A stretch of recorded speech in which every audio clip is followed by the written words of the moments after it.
Hey everybody, this is Rydo and we're back to our live stream of Yu-Gi-Oh! Master Duel and video game news. Today is Wednesday, May 11th, the second live stream after a forced 2-week hiatus. So we've got a lot of stuff to catch up on, certainly. We'll see if the network decides to work a little bit better. Today, that was the only real problem that I had on Monday's stream, in that the stream itself had a lot of network drop frames. Now I'm not seeing any drop frames that's so far, although it did just start streaming because of the 30-second delay. Here we have a survey that actually seems like it would give us 50 gems, so we should actually do this. Are you enjoying dueling? Alright. Do you understand? Not completely. What do you think of the background? Music, I think it's pretty decent, actually. What do you think of the animations? I'm neutral on that. What do you think of the dual controls? I think they could use some work. You end up playing ranked way more. And next, and there's 6 more pages of this. Are you enjoying solo mode? Not really. I find it kind of difficult. I enjoy dueling with the, let's say loner decks. And not really. Do you think the stories? They're fine.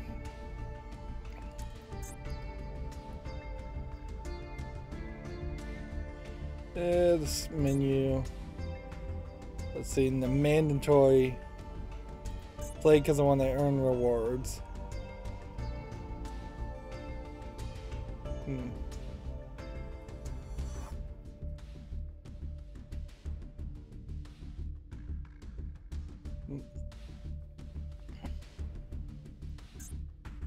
Go with that one too. This is gonna take forever doing this live too, and we really don't have time for this, but at least we have 0 drop frames, so that may have just been a weird network issue.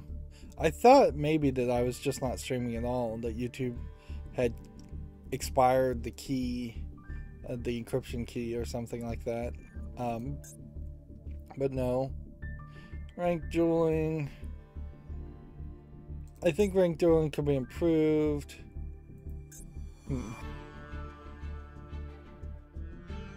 I think the menus can be improved. It is short, totally. Earn rewards. And we'll leave it at that. This is a lot of information for 50 gems. Deck editor. I think the deck editor is pretty awful.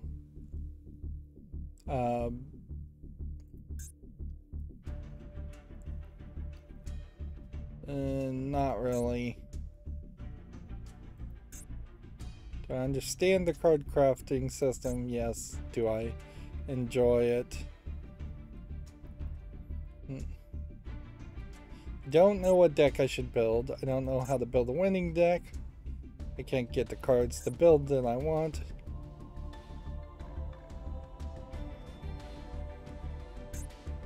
And, yeah, there's major problems there. I understand the dual passes. No, they don't motivate me. No, they don't motivate me. They really should get rid of the dual pass at this point because it's not really doing anything. The missions motivate me, yes. I'm kind of dissatisfied with the rewards. Not using dual room controls at the moment. I'll be neutral on the shops.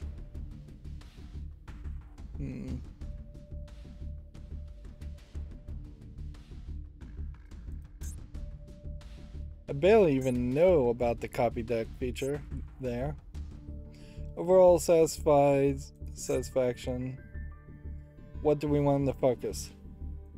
100% implement new cards.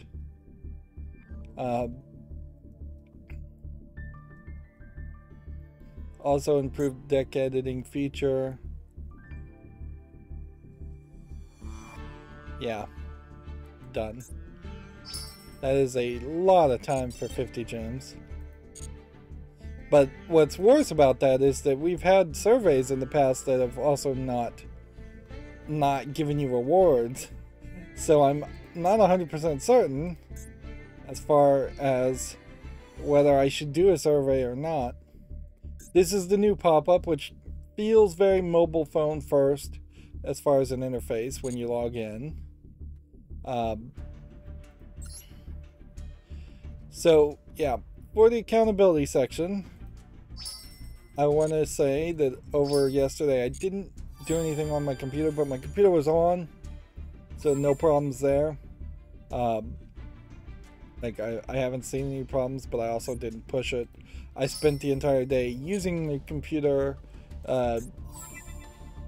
in make code, programming the Circuit Playground Express, and I'm still kind of taking it slow this week, which is probably a stupid idea, frankly, because I really should be pushing the computer to its maximum, and I should be pre-recording footage from Ni no Kuni, really, because that's the only thing that's going to push this forward to see if there's something more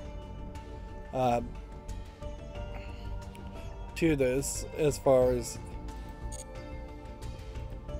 interesting as an exclamation mark instead of a number. We don't have to do a Duel Live show, so we can jump into ranked for now. But yeah, I really should be pushing it instead of just taking it easy. And now we know, if I win, I go up a rank. If he wins, he goes up a rank. That's nice to know. Although it doesn't really change how you want to play.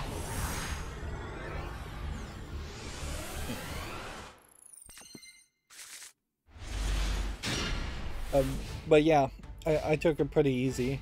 I'm also kind of taking it kind of easy. It's the dog days of summer, so this would be the beginnings of summer, where it's going to be really hot, and it would make sense to be more laid back and do less work in the middle of summer.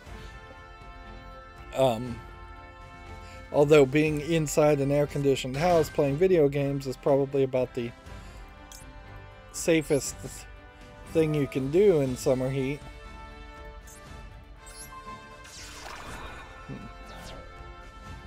I have no idea what that card did.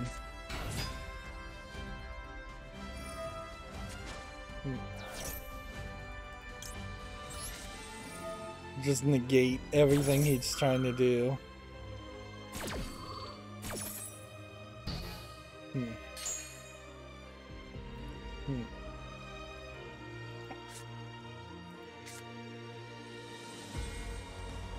So clearly, like, Call of the Grave stops the opponent from playing things like Ash Blossom and Max C.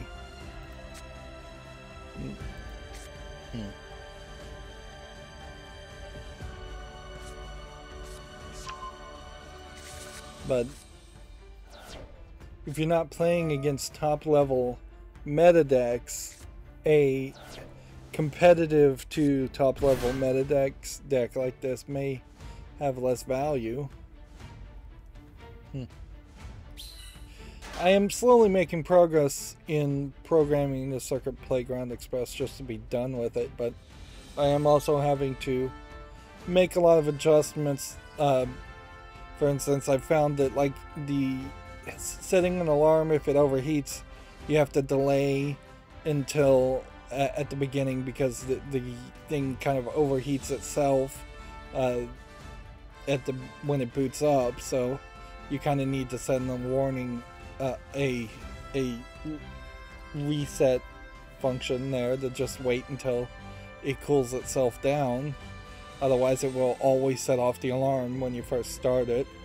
But yeah, I'm just using MakeCode, which is the visual blocking programming language, and I still feel like that Scratch it's kind of based off Scratch. I think it is based off Scratch. This whole idea of programming that way is just stupid. Still, it's not useful, not effective. It's misrepresenting completely what real programming is going to be like. And because it's so severely limiting you to playing in its playground and using its way of doing things, that there's just no room to really do things differently.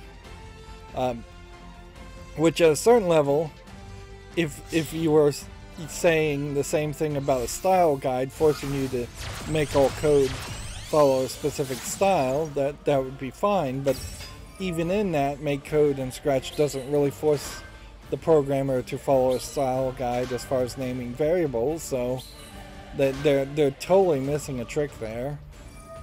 But yeah, I've had to do several tricks to just barely get this thing to work. It's so underpowered. I would be very interested though if they just did a chip replacement on it, and instead of a 48 megahertz processor, it was up to like a 200 megahertz processor, which that, like, quadrupling the speed, you could certainly then program some pretty poor code, pretty inefficient code, and still have it work fairly well.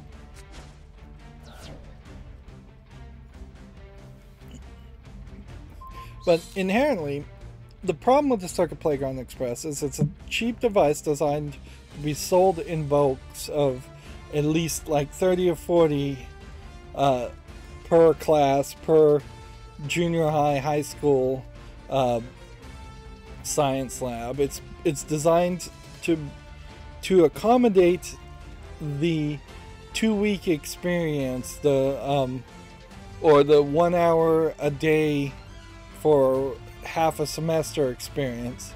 So all the examples are put in 5 lines of code to do one very specific thing, and show off that you can program it to do that one specific thing. Whereas a real product is not ever going to do one specific thing. It is totally going to do at least 100 things. Like, and that's where real programs go, is you don't, and this was a problem even when I was taking programming classes when I was in school many years ago, is that you would get these assignments that would say, write a program to count from 0 to 100. You'd never program a program to do that. Like, and that's fine at the beginning if you're just learning and you just need to go through the steps to make a program and be minimal, to focus in and make sure you get that one thing working. But even after, at the end of the year, I was still writing programs to mostly just do one specific task.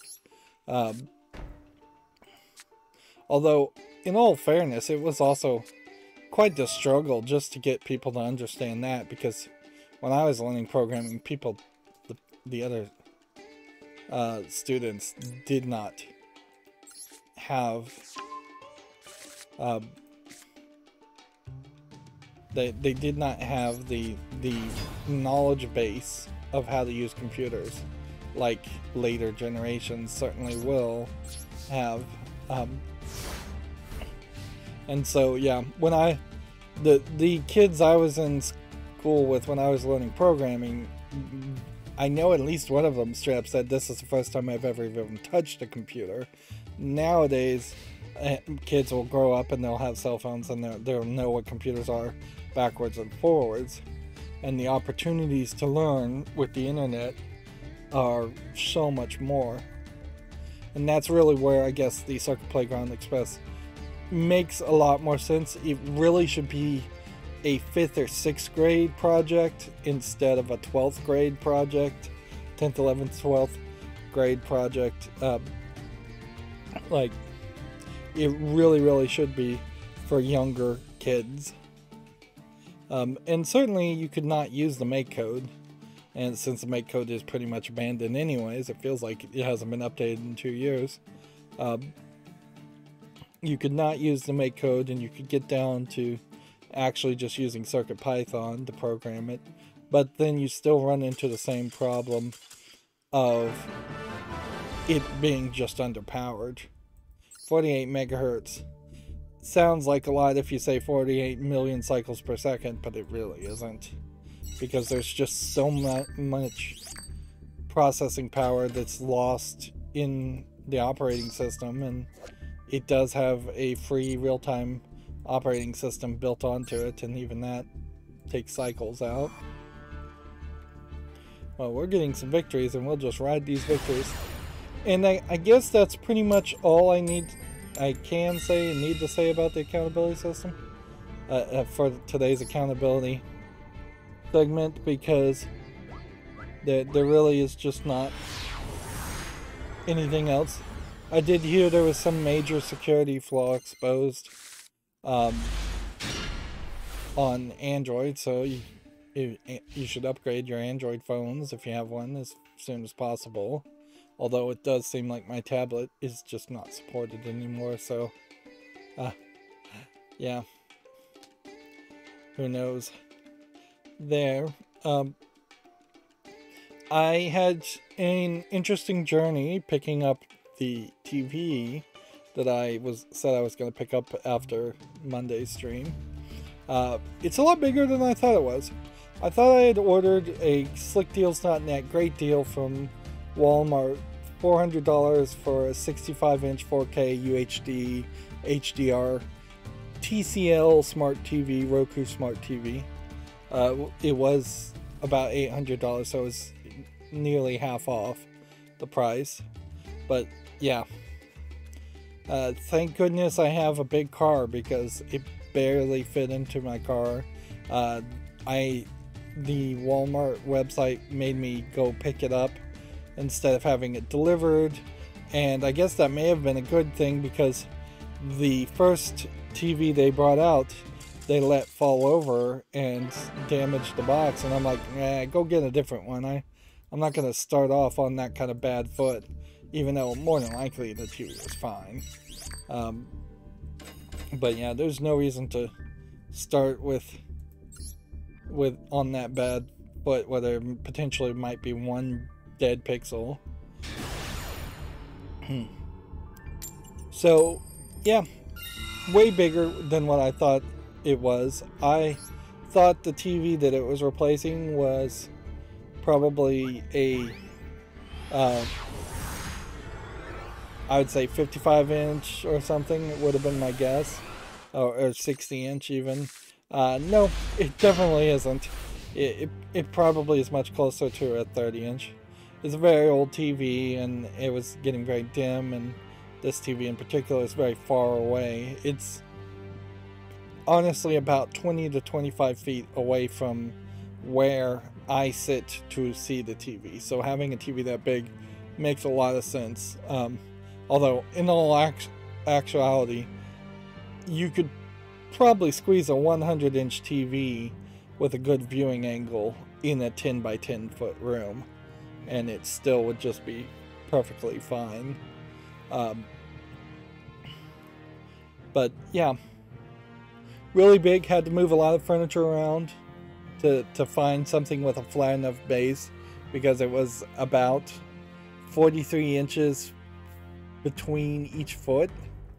TVs these days are, for the most part, very light, easy to like wobble and tip over. So hauling them and moving them becomes awkward when they're big, but it's not heavy. It's hardly a old, like 100 pounds rear projection TV you might have seen decades previous.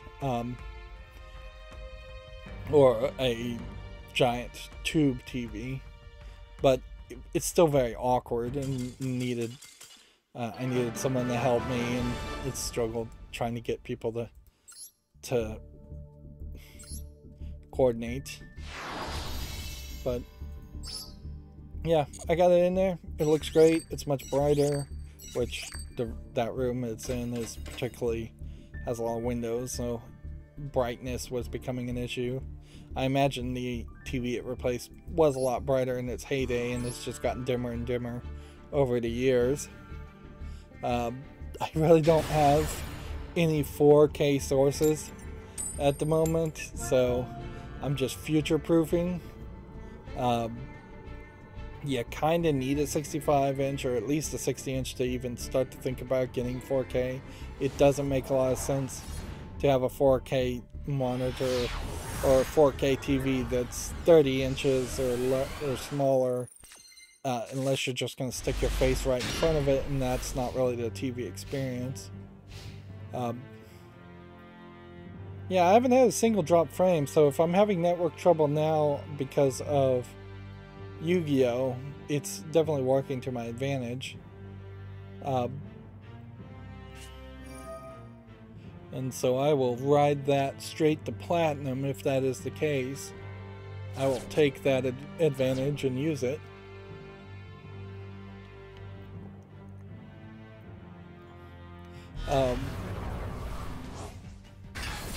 But yeah, it looks great. There's this app on Roku called Photo View that connects to your Google Photos and makes a slideshow of whatever photos you want. So I set that up. Although I'm gonna have to really test to see if it actually comes on as a screensaver, because very rarely on that TV I imagine I'll actually ever have it paused enough to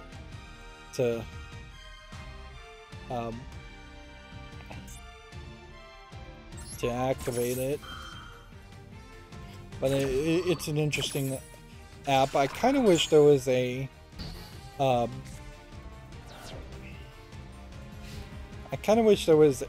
Amazon Prime Photos app, and it would make a lot of sense for Google to have its own Google app instead of just some random person having their own app.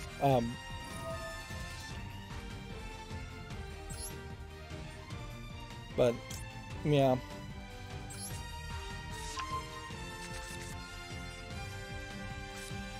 Okay, what can we do?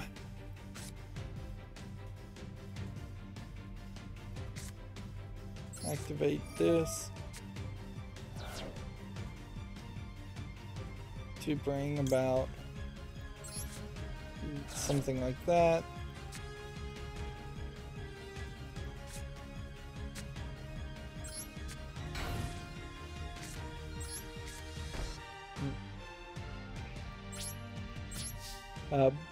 But yeah, Amazon Prime has its Prime Video and Amazon Prime has its Prime Music, but you also get free photo backups with Amazon Prime, so it would make a lot of sense to better use that.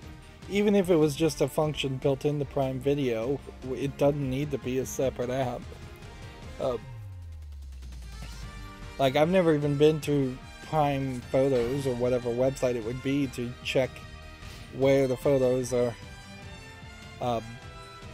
how it would be to actually view or manipulate the photos on Prime.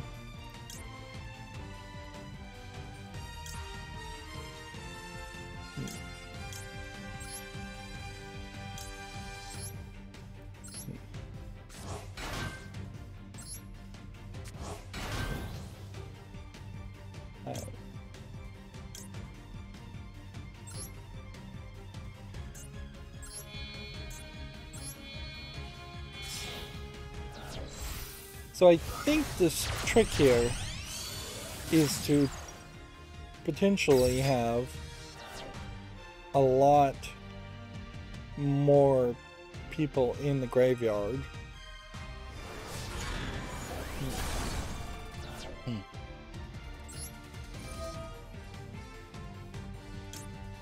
Hmm. Hmm. Hmm. Let's get rid of that. Hmm. Let's see, do I have anything else that I really want to talk about? No, I don't think so.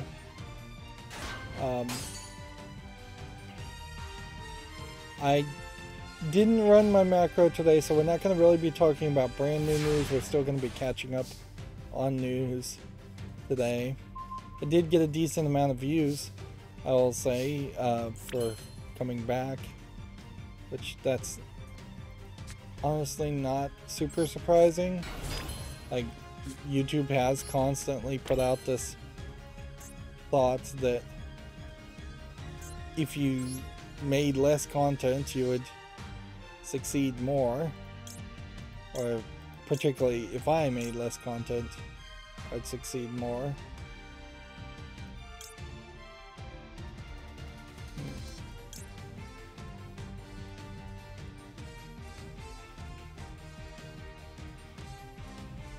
Select this one.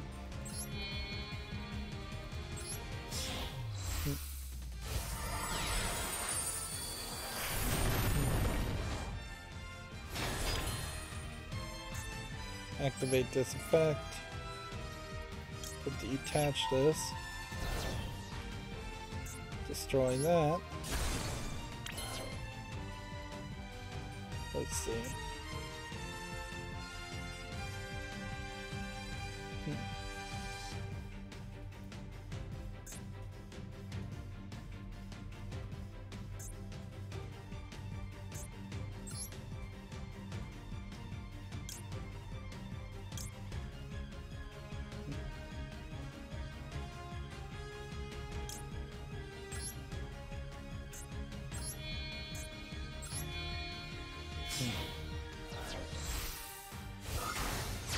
I wonder if the strategy is that you have to kind of bounce between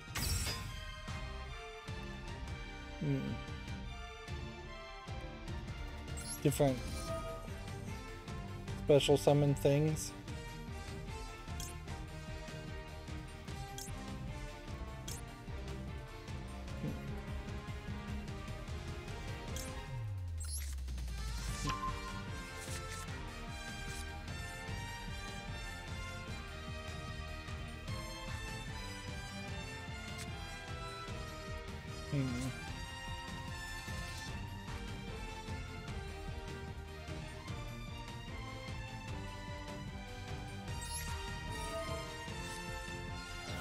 Discard things, I guess, to send more things to the graveyard.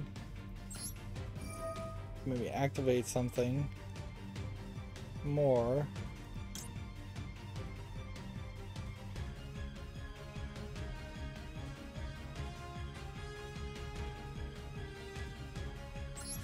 Maybe throw this trap in there. No, that trap didn't do it. Messed up there.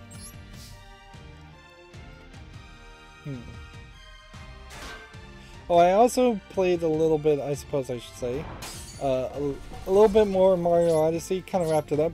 I don't know if I mentioned it before, I don't think I did. I did start playing assist mode in Mario Odyssey about halfway through. I got up to the 999 moons, but to unlock the second Bowser boss battle, that's just a slight variation on the first Bowser boss battle, final battle, you have to do every single named moon. You can't just buy moons up to 999.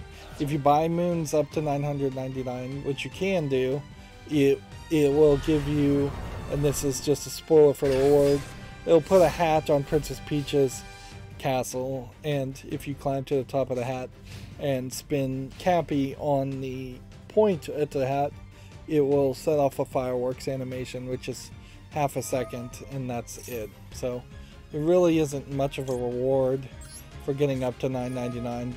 It's also incredibly easy as long as you're playing Luigi's Balloon World to get coins. to get up to $9.99 anyways. So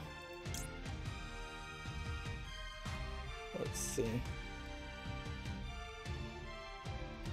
I think I want to do this one, and then this one,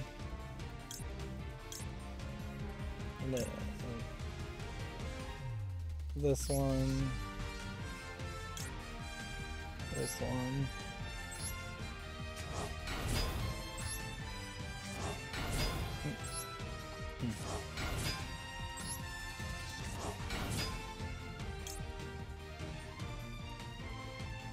and that summons,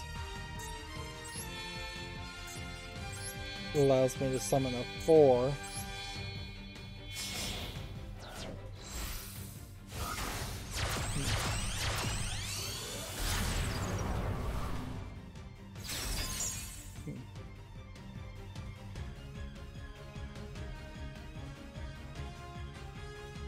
I can't activate his ability, apparently.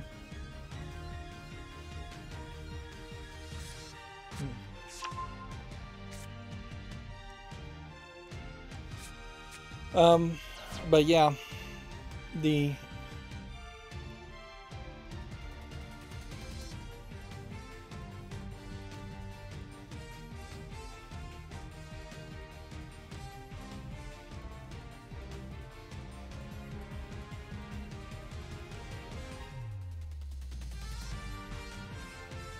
not activate that effect. Let's activate that effect though.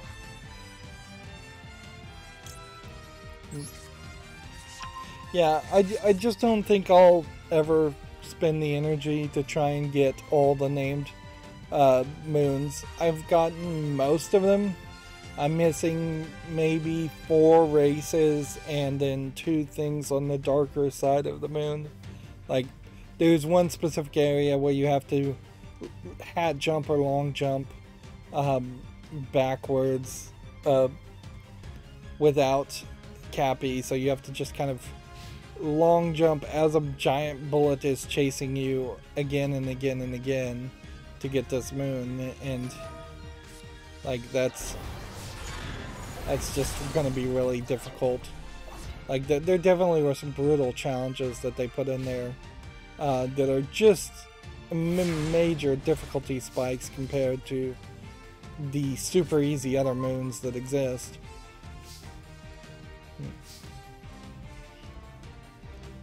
Let's see.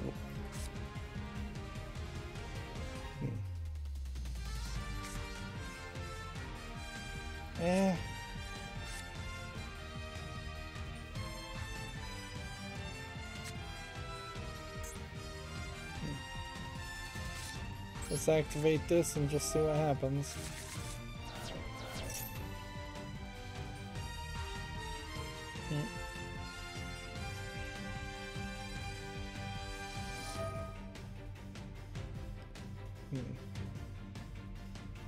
I probably at this point should activate this and see if we chain.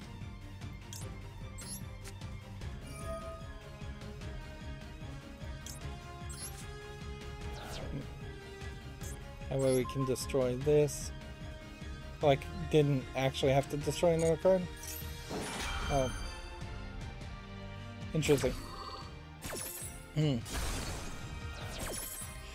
we have someone on the chat saying hi and do you like feet? Should I answer a question like that on the chat? Probably not. Will I answer a question like that on the chat? Sure, why not? I don't particularly have any fetish for feet. No. I know a lot of people do, and I fully respect people who do have foot fetishes. Whether that is a fetish just in a general non-sexual appreciation of feet, or a kind of a completely sexualized appreciation of feet. I just don't have that in me. But certainly, again, no hate on people who do.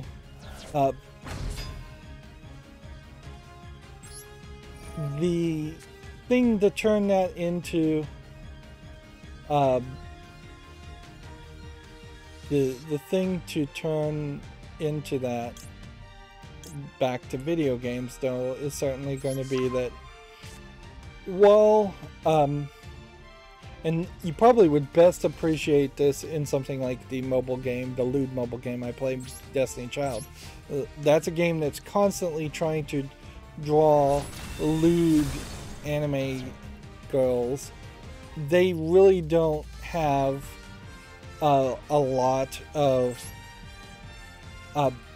artistic skill in drawing feet, and that's pretty typical for a lot of animators and a lot of creators making either 3D models or hand-drawn or computer-assisted 2D images. Is that artists just don't tend to draw a lot of feet. And historically in art, that has always kind of been the case. There's very few paintings that bother to go down to the feet and draw them.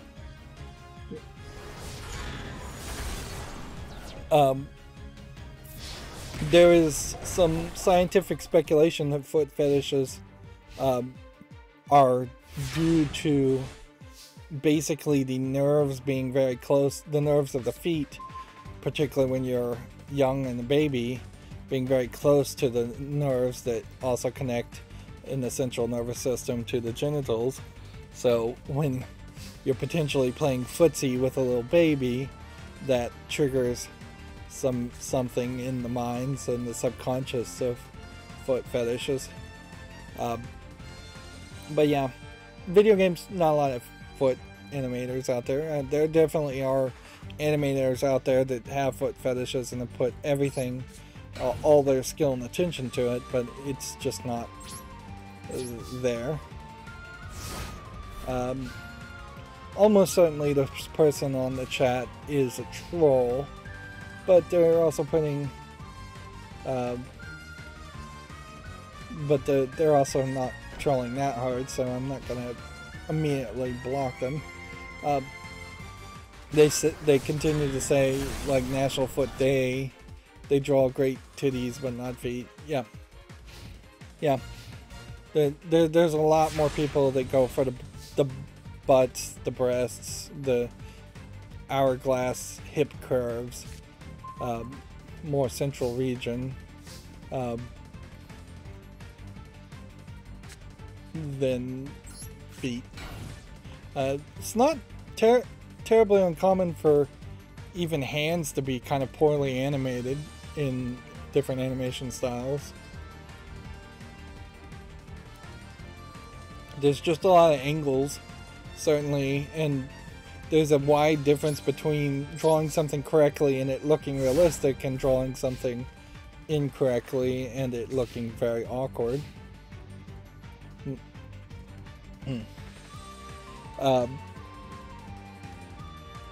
But yeah,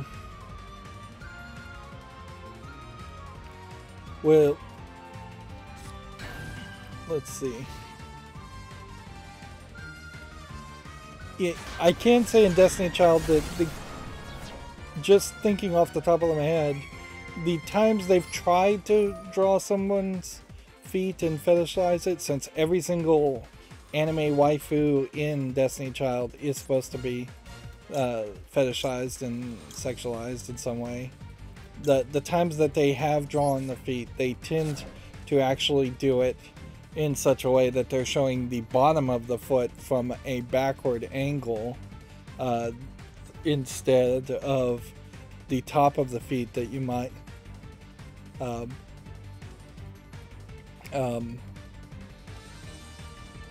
the top of the feet that you might see more in sandals. The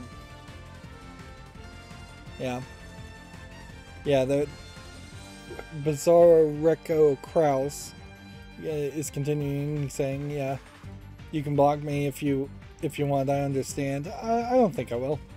The thing there is, if someone else was chatting and it got disruptive, there's a difference there. And I try to be as much free speech as I can. I try to be as much of a free speech advocate as possible. And so when you're a tiny YouTuber like me and you've got maybe 2 people watching at a time and one person's chatting, hey, at that point you pretty much have run of the chat, unless you're just going to be incredibly distracting and disruptive. Like, I'd rather people put semi-trolling or just old-fashioned joking around trolling, particularly if it's not something super offensive. I think I turned the animations on, so we're seeing some more animations now. But yeah, I desperately need the engagement to go up, and if the only way I can succeed on YouTube is getting an army of jokey trolls that come to my streams and goof around with each other, then so be it. Yeah, he says you're a big YouTuber. Don't say you're small. YouTube is the one that says I'm small. I have less than 500 subscribers. They want 1,000 subscribers.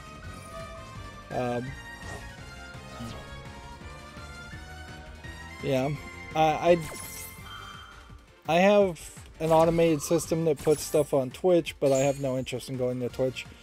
Twitch is, last I heard, while I was on the hiatus, planning to severely increase the amount of ads and just change things. So even more people are getting upset with Twitch and have already preemptively jumped over to YouTube. But yeah, that is. I have no interest in moving over to Twitch. I'm much more interested in potentially moving over to something new. Like this whole Elon Musk buying Twitter thing, if this actually goes through, I'd love to see Twitter introduce its own kind of video streaming service. Twitter's never really made money, but YouTube never made money and has never made money either.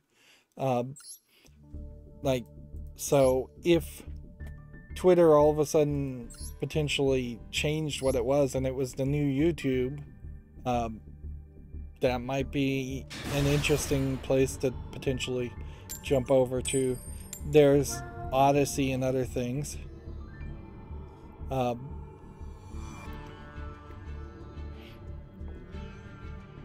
haven't looked into it. Bizarre Crush is saying you only need 50 followers to affiliate with Twitch. I haven't looked at it recently, but I feel like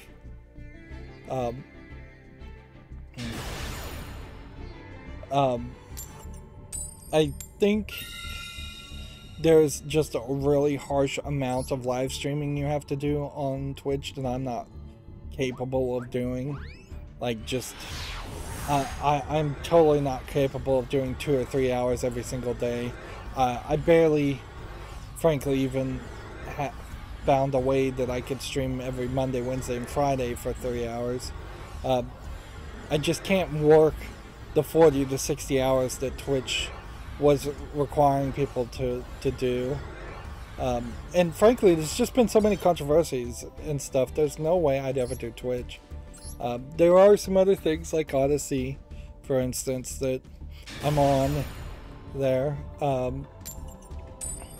also, you're also saying if you link your YouTube and Twitch, back in the day, Twitch and YouTube doesn't let you, wasn't allowing technically for you to dual stream. So you had to pick either live streaming on Twitch or live streaming on YouTube, and there, I think at some point may have been some relaxation where you could put live streams from Twitch on YouTube after 24 hours, but that may still not be in the contract for the average Twitch affiliate. Bizarre Crow says it's like 50 hours. Yeah, no way. There's no way I could stream for 50 hours a week. That's ridiculous. Like I can't even do 40 hours. If I was gonna do something for 40 hours, I'd go work a real world job, and I really am not physically and mentally capable of putting in that much effort. But yeah, I definitely have considered Twitch. I definitely did consider it 3 or 4 years ago when it was starting, but I would be way more gung-ho on jumping onto a new service, particularly if it was funded by somebody that was really willing to back it. It's a shame that Microsoft failed to make their own service. Oh, it's not 50 hours a week. Is it 50 hours a month? That still probably is too much. 50 hours a month of live streaming. You've got to stream for 7 days straight for at least an hour. Yeah, I couldn't do that.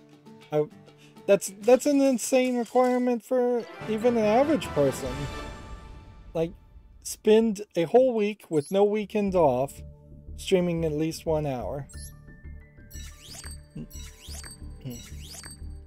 What particularly makes that impossible for me is the fact that my channel, despite YouTube pushing live streams, my channel has always intended to be pre-recorded footage first. Like, I always wanted to play video games, have a running commentary, and split my focus 50% on playing a game and 50% on being a video game critic. I never wanted to be, and I still kind of don't even now, want to be 30% focused on playing a video game, 30% following live chat, and 30% being a video game critic. Which that's what live streaming would really have to be. So yeah, and the constant amount of bathroom breaks I'd have to put into live streams would be ridiculous. It's gotten even worse in the past year or two. But the other thing, bizarre, I'm skipping some of the things he's saying just to summarize. The followers you have on YouTube could let you get a larger community on Twitch. I don't know about that. Like, the way YouTube followers are and subscribers are, half of them aren't even getting notifications, or more than half of them aren't getting notifications. But the other thing to think about, certainly, and this is why Twitch was never a viable option for me, is Twitch is about the now too much. It's about running ads now, getting money now if you're successful on Twitch, and that's it. Nobody, as far as I can tell, is watching replays on Twitch, which means that you could be a very successful Twitch streamer for 15-30 years theoretically. Twitch will probably not be around that long, but then after that 30 years, if you've spent all that money, you're just broke. You're not going to get any reoccurring income. You're not going to get something like a residual.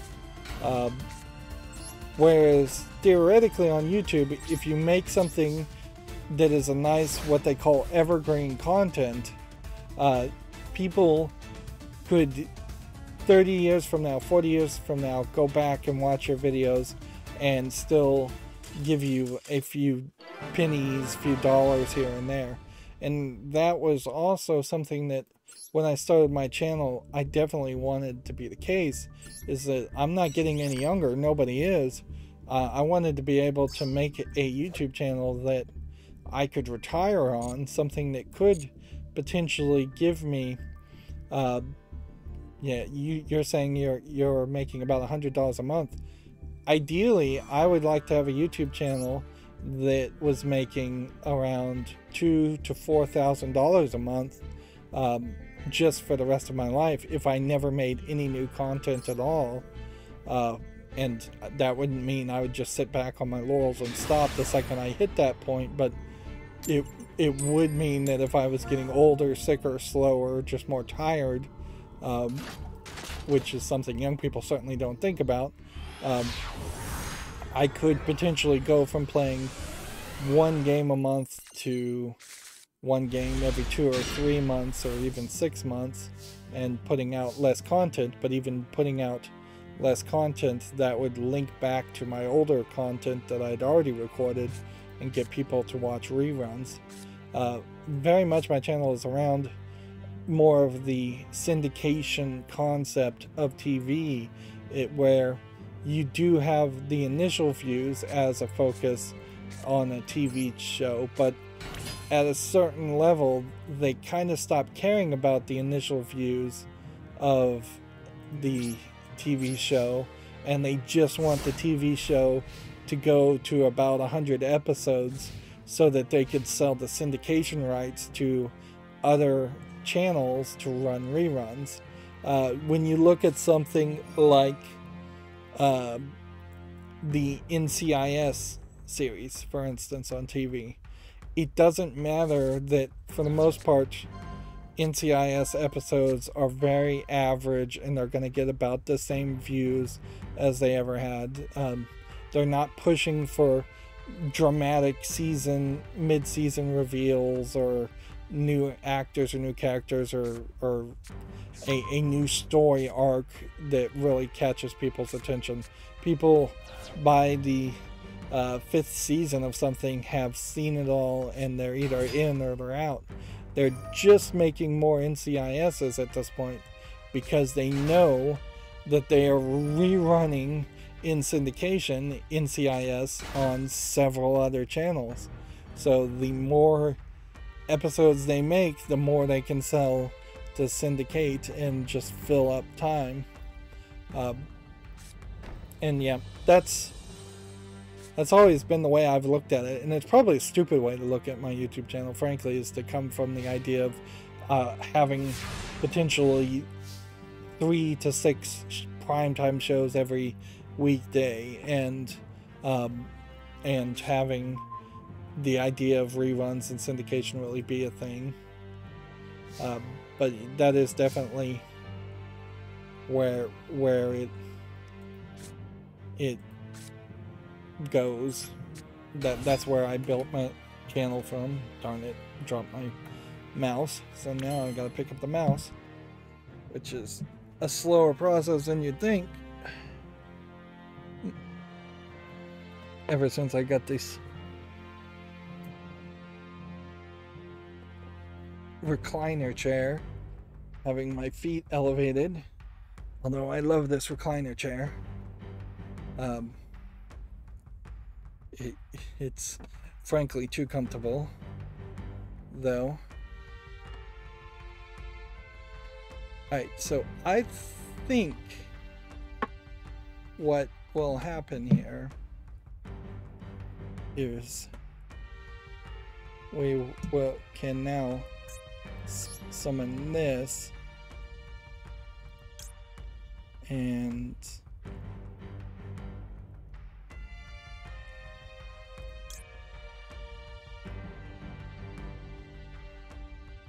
do this to do that.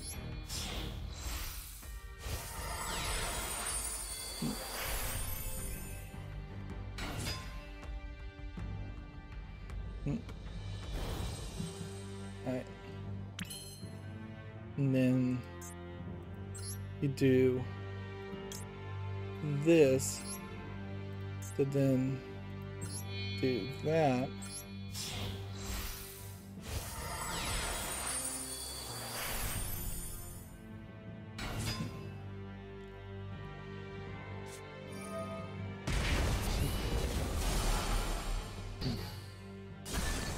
probably going to take off these animations fairly quickly.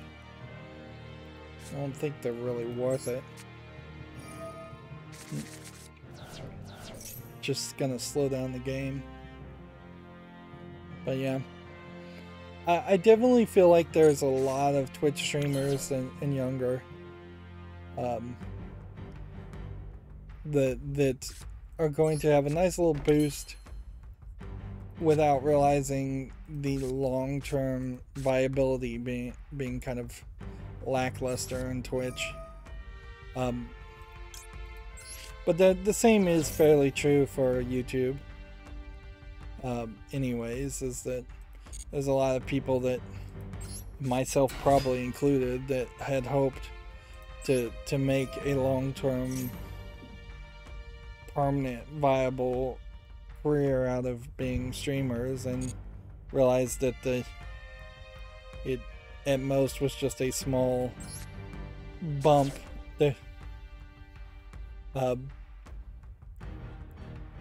A small bump of success, and then it all disappears as soon as the YouTube algorithm or the Twitch algorithm changes.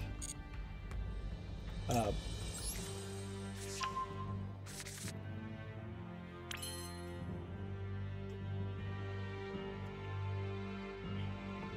will say, in comparison, if you're making about $100 a month on Twitch, theoretically, literally right now, I'm not making anything on YouTube because I'm not in the partner program, but theoretically, if I was in the partner program, compared to the rates I was getting before, when I had just 100 subscribers on YouTube, I was getting about $100 every 2 or 3 months.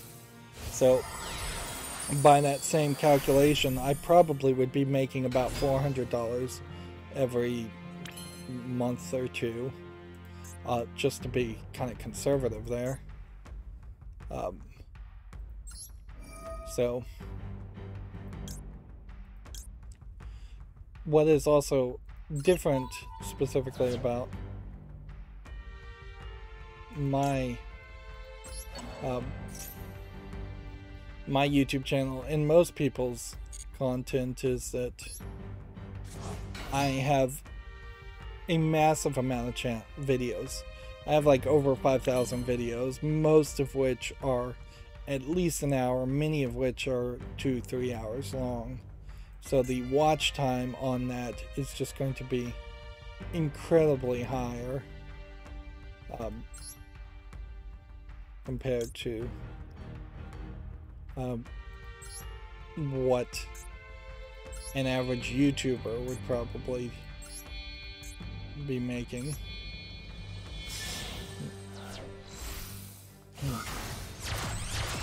The other thing Bizarro Rico Kraus says here, if you want to see live streams, you have to type in Yu-Gi-Oh! Live streams. I don't know if he's talking Twitch or YouTube there, but I will say Yu-Gi-Oh!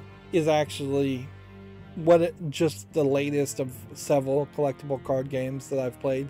I very generically enjoy playing collectible card games, but not that much.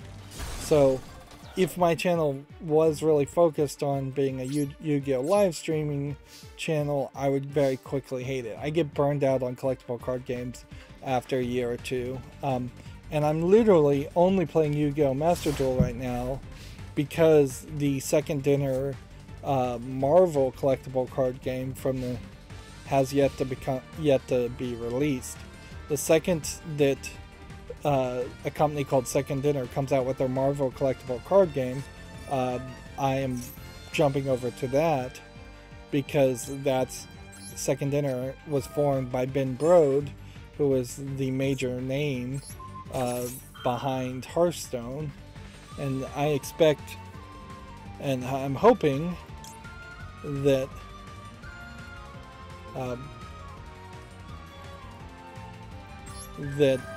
that Marvel card game is a lot more popular and a lot more modern than Yu-Gi-Oh! Which the problem with Yu-Gi-Oh! in particular is this: it's a very old game, and it's a game that was very much made up on the fly, so it gives you a lot of wild and craziness, which I appreciate that and enjoy that, but that doesn't make the best kind of card game out there. So yeah, Yu-Gi-Oh's sometimes a little too wild and crazy. It leaves a lot of cards being ununderstandable or recognizable at first glance, because you just have to read the description of every single card and memorize the description of every single card, and there's over 6,000 cards in Yu-Gi-Oh! So yeah, if Yu-Gi-Oh! Started all over again and rebooted itself, it could probably have much more streamlined key phrases and effects and descriptions, and that's more along the lines of what Magic the Gathering still is it was more designed by committee and planned and thought through a little bit more. So of course Magic the Gathering is way older and then runs into the problem of just making the same cards do the same things over and over again because it's not willing to do something different or new. But yeah, my channel is not about my live streams. If I had my choices, I would pretty much not live stream at all. I like the opportunities it gives me to talk to people when that actually occurs, which is kind of a rarity. But generally, I would much prefer if every single person just watched my pre-recorded shows. They went to my YouTube page and clicked on a playlist and just watched the playlist all the way through. Generally, I would prefer people to leave more permanent comments instead of live chat comments that people can search and read later on. And maybe that is just me being stuck in my ways and wanting to do things the old ways, but that is kind of what I was going for. We need to move on to news, so I'm gonna potentially ignore a little bit of Bizarre Reco. Apologies for that. If you say something that I feel I really want to comment on, I will, but I have a ton of 2 weeks old news at this point that I needed to rush through, and I wasn't really expecting anybody to chat.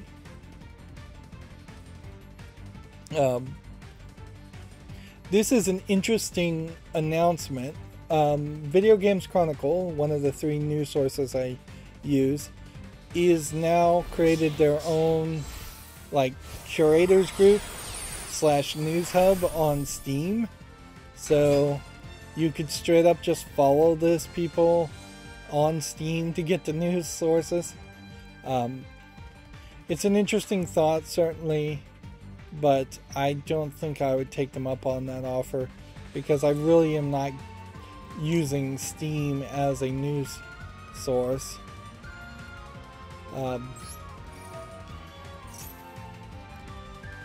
As it is. Steam, on the other hand, really could have been a place where definitely could have been a place where the videos that I make and gamers make, because gamers particularly on YouTube are not allowed to succeed very often, and I'm gonna contradict myself here in about 5 seconds, but yeah, if Steam had its own like YouTube equivalent, but it was just for gamers, just for people putting up video game footage, that would be very interesting. There is a lot of certainly issues there, I would imagine. as to why Steam wouldn't bother to do that. And I really wouldn't trust Valve to support a system like that and maintain a system like that for the long term. Although it's a little silly to even trust YouTube.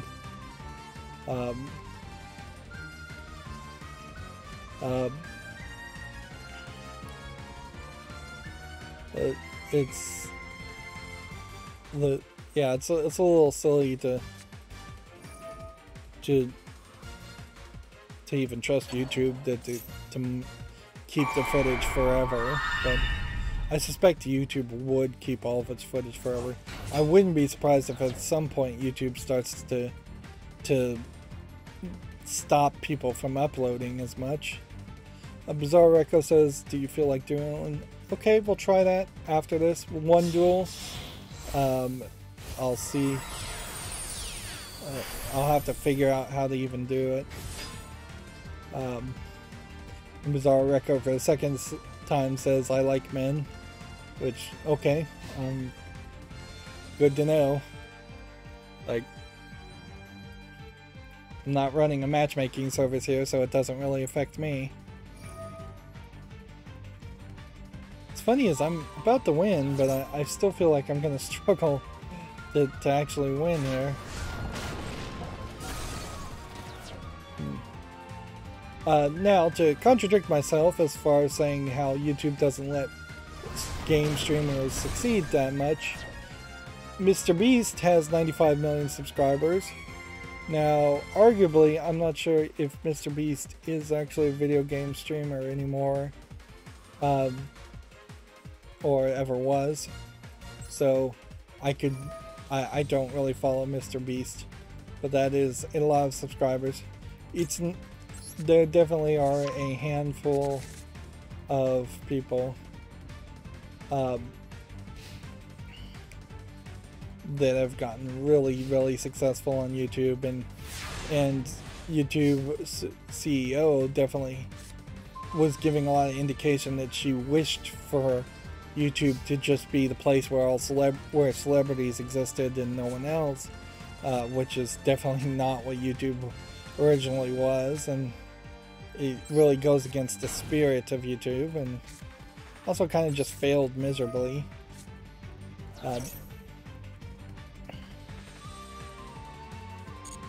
But yeah.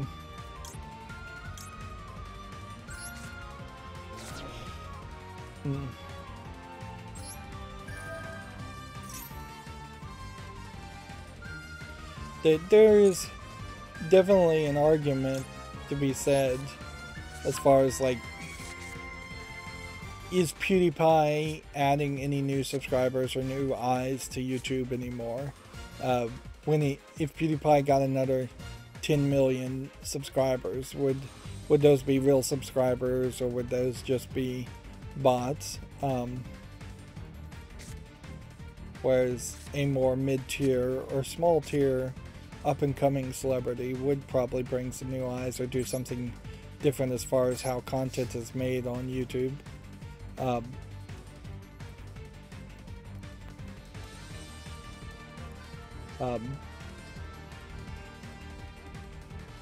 And Bizarre Reco Kraus says, damn, I need friends, in response to me saying I'm not making matchmaking services. I need friends, can we be friends? You said you were 15 years old. It doesn't even matter the age, really. No, not really. We can be YouTube content creator friends, certainly. We can be on friendly terms, but we're not going to be real friends. I'm not going to be getting your personal information and contacting you, or vice versa.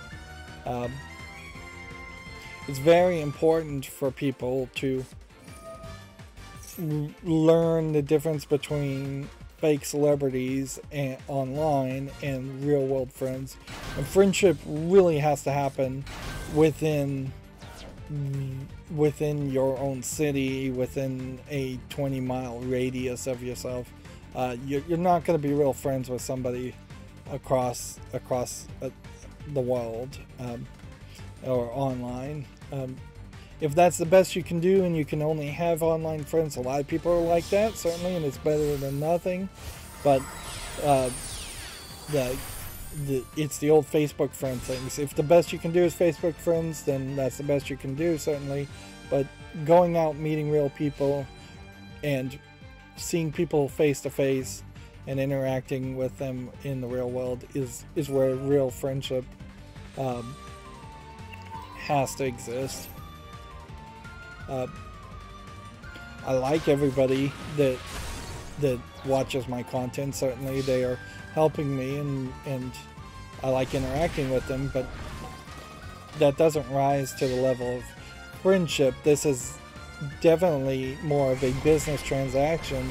I am a salesman selling myself to you, so I'm you wouldn't think of the car salesman selling a car to you as your friend, even if the car salesman desperately tries to trick you into feeling that that is the case. But yeah, it is definitely more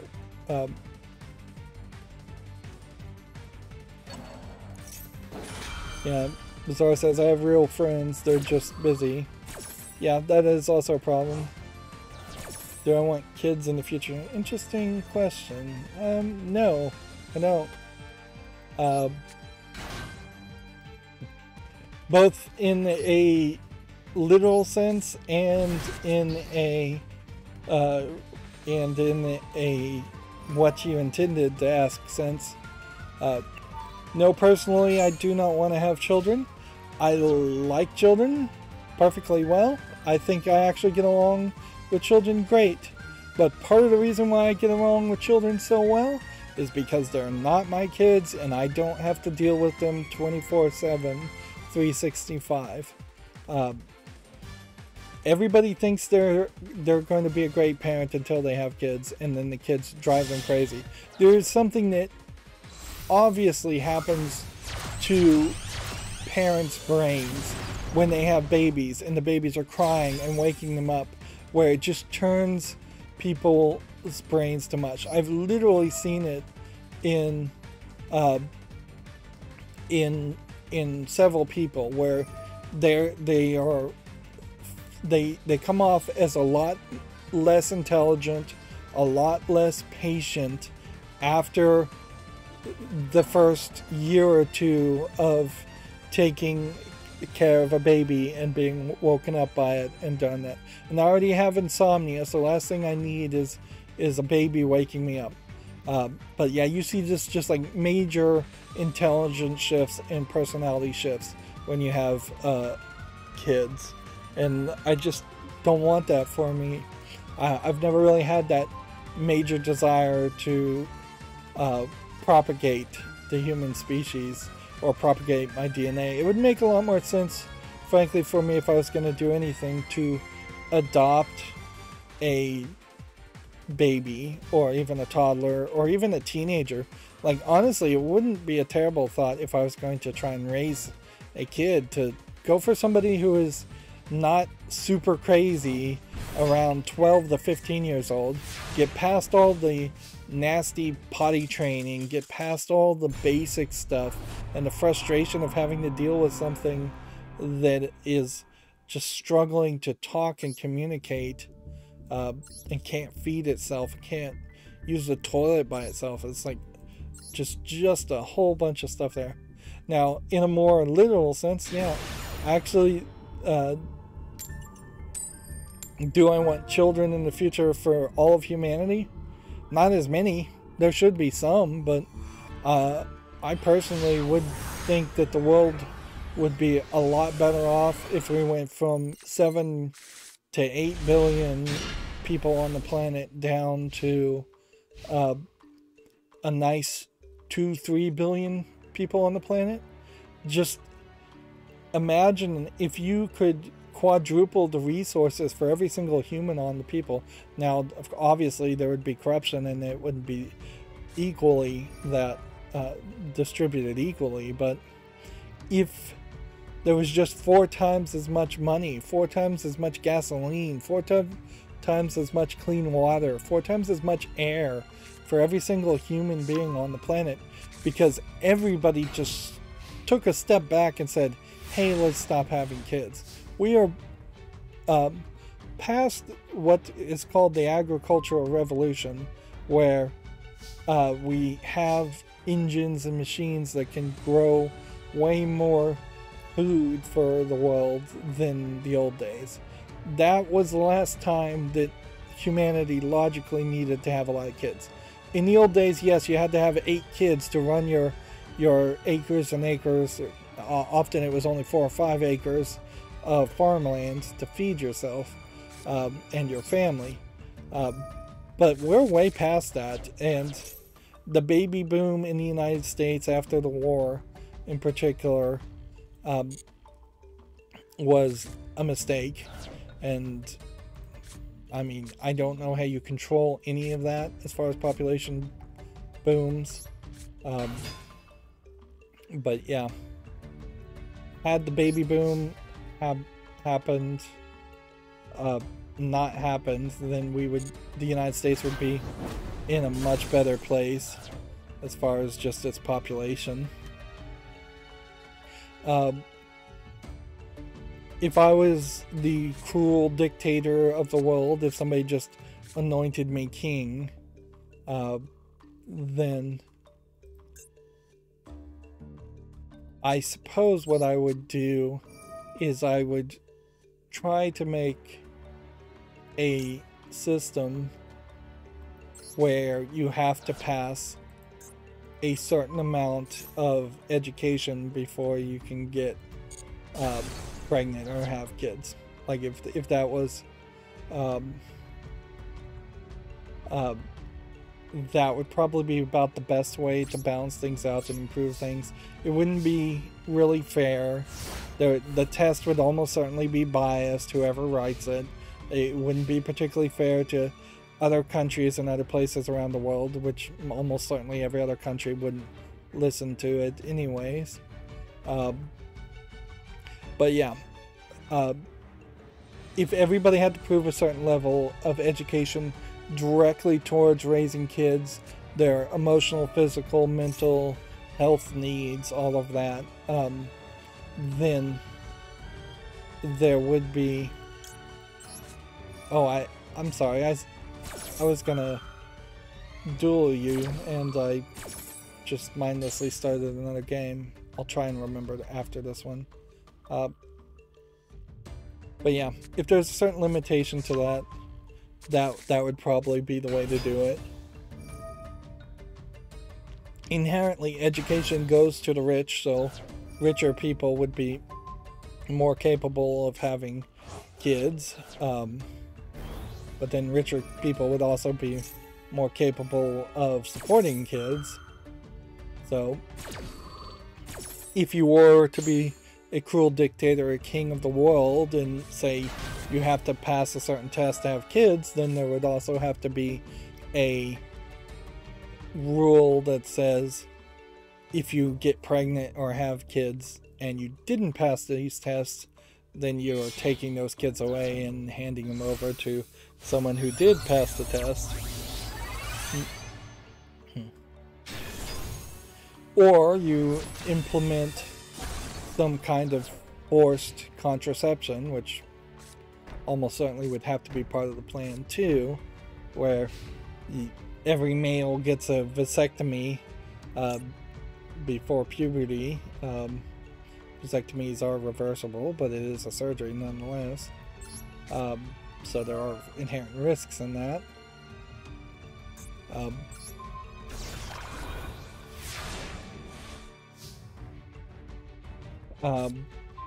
But yeah, if there was just ways of enforcing that, that would be the way to go.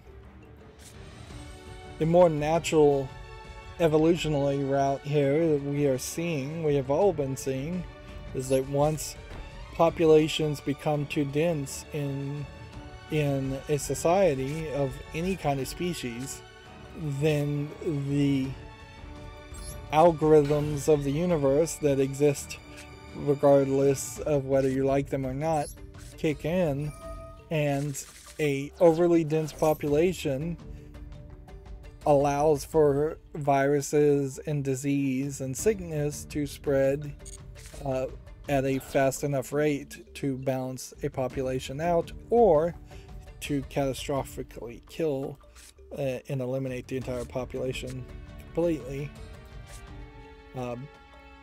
Had China, for instance, not been such a incredibly dense population, then the COVID virus would have not spread anywhere as fast as it did.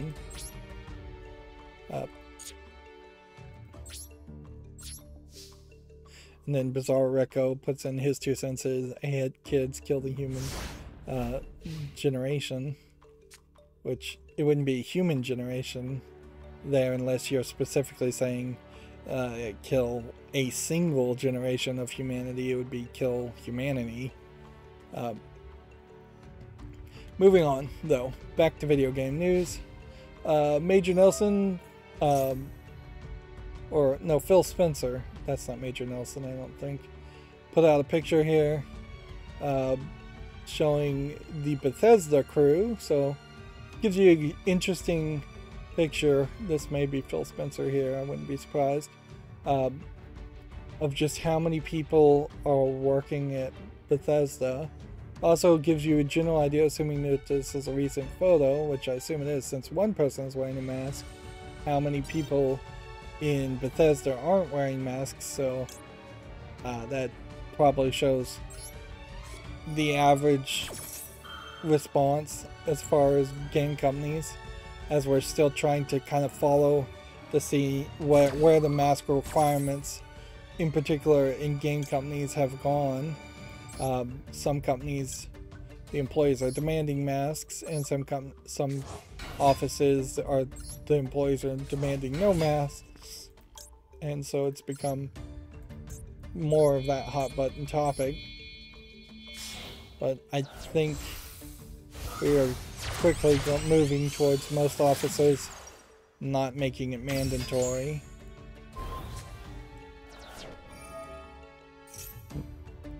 I think this character is just getting pumped up every time I special summon something. But not a really ton of news here. They also put out a article blog post about an increased focus on accessibility. And so you can see what looks like some gadgets. I'm not sure if these are really being prototyped by Microsoft or someone else, but you can see someone here that seems to just have a nub, and someone here that seems to have major control issues with their hands, as far as just trying for different kinds of mouse input devices. Not a ton of variety here, although this long bar here seems to be very far. Microsoft has definitely been pushing the idea of more accessible controllers, particularly in the Xbox accessibility realm, not so much in the Windows realm and the PC realm. And really they've just been trying to get cheap pops from it more than actually putting out products that a ton of people might want to buy or use. I think there probably is a high percentage of people that would love to have an accessible mouse or keypad, like as inputs, just because they have small mobility issues. Like something like this looks kind of cool, even if you don't have a nub. And whatever this receiver is, this probably is a receiver for wireless transmissions for these two. Some of these, I imagine, older people might enjoy trying or using if they were reasonably priced and built in bulk, but they tend not to be reasonably priced and built in bulk. I know that there is a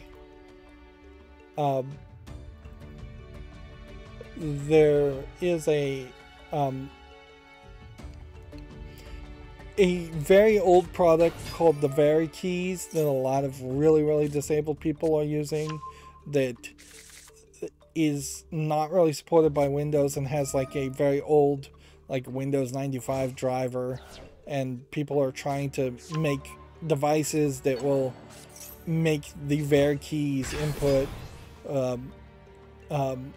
work on modern computers, and that's simply because it's the only device that those very disabled people can even use, and you really can't have people who are very disabled mentally and physically often learn new things. It's pretty hard to get even an old person who's just kind of old to learn new things. Somebody who's old and disabled, or disabled and or mentally handicapped, forget it. You teach them one thing once and it has to last them their entire life.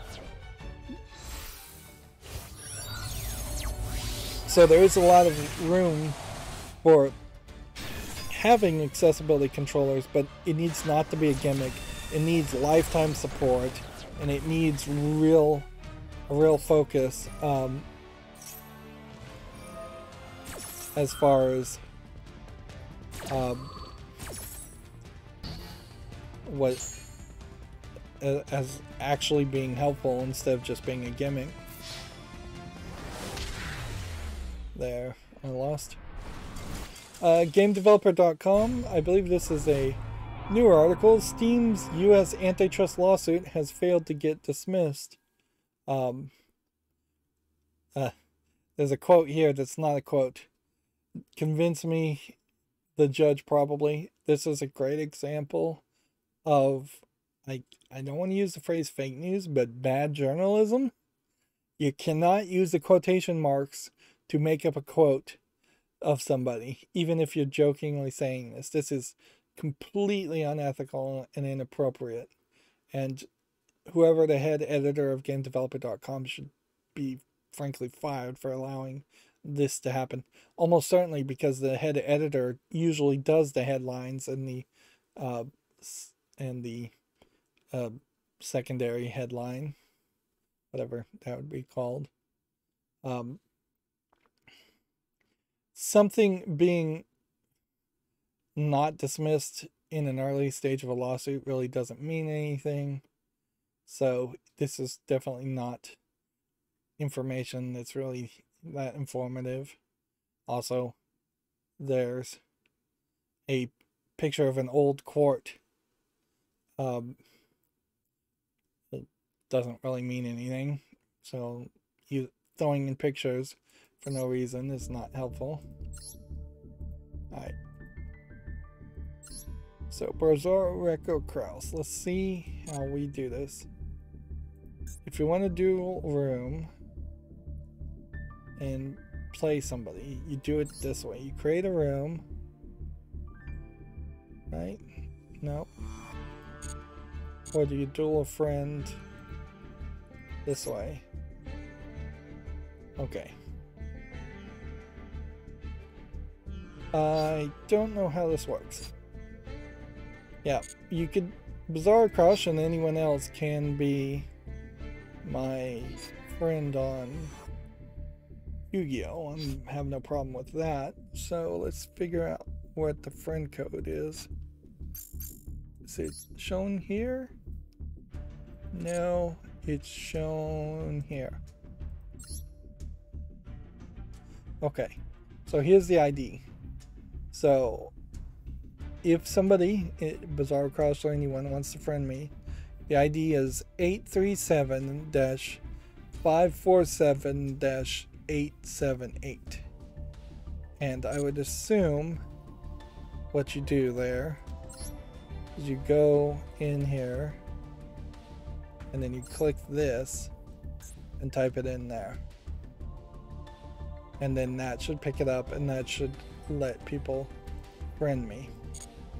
From that point, I assume then you would have a friend list and you'd be able to click that and challenge me at that point. So I'll play one more game and let all of that happen if you're still interested.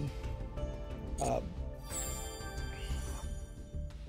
rid of a lot of these daily ones.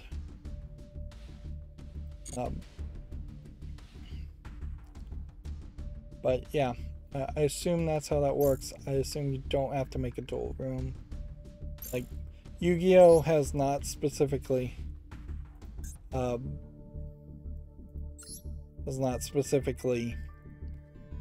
focused on having friends duel each other, which I think is a smart move, frankly. Like, I know Hearthstone focused on that way too early, and it had daily quests where you had to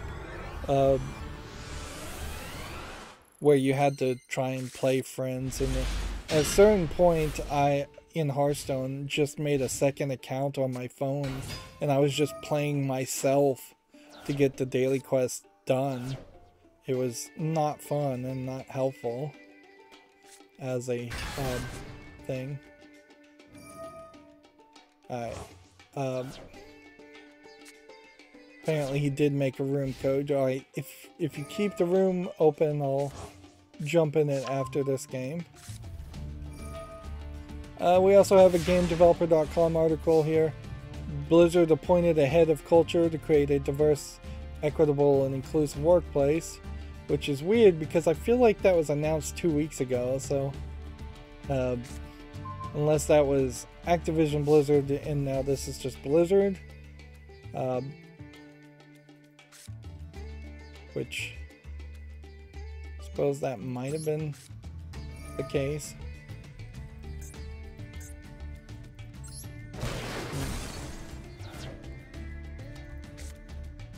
Let's see. Yep, no kiss. Bizarro Recco Kraus is trolling again, saying, "Can I have a kiss?" Nope.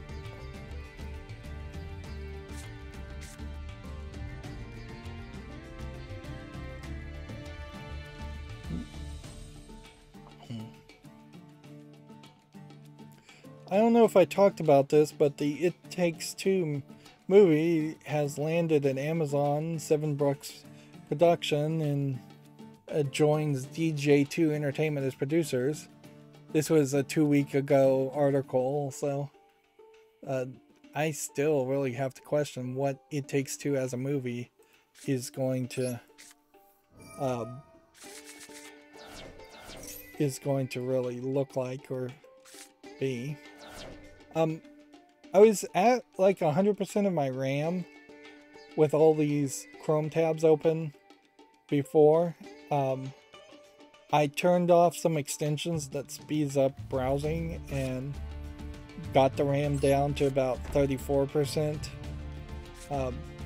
which I guess just goes to show that there's definitely room for using less RAM as a trade-off of slower browsing, but I'm gonna buy new RAM, assuming my computer doesn't break. Like, I'm gonna buy new RAM and get back up to 64 gigs of RAM, which is a lot, certainly, but it's the level that I think is right. And it will be faster RAM too, which will affect load times of games.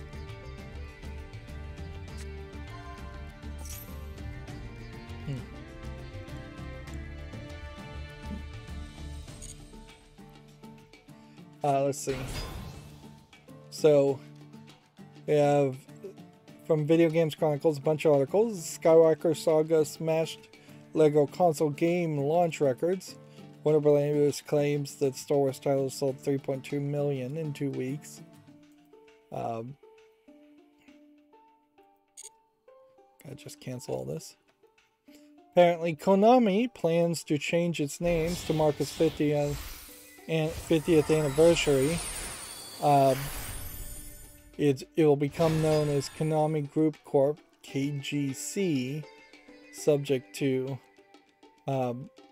shareholder approval. That these kind of minimal name changes feel ridiculous, which you'd almost have to assume that it is because they are trying to get away from the bad news that surrounds Konami.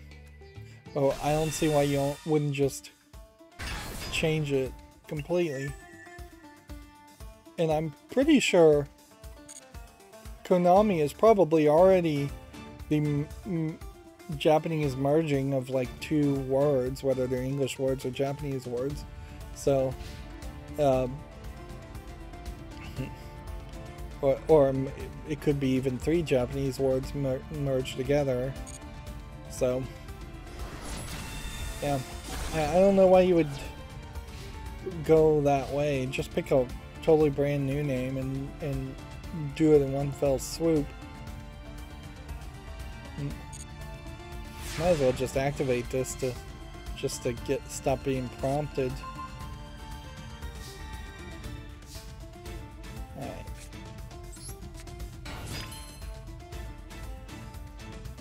And this would let me bring about this.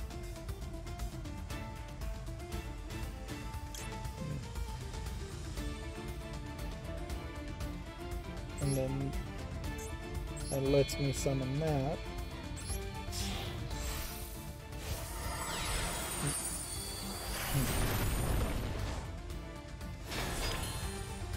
And then that lets me activate that effect. To detach that. To destroy that.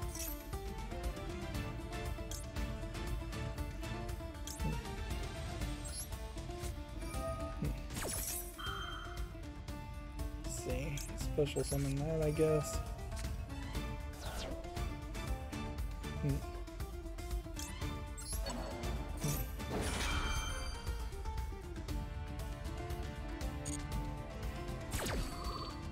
Don't think I'm playing particularly well.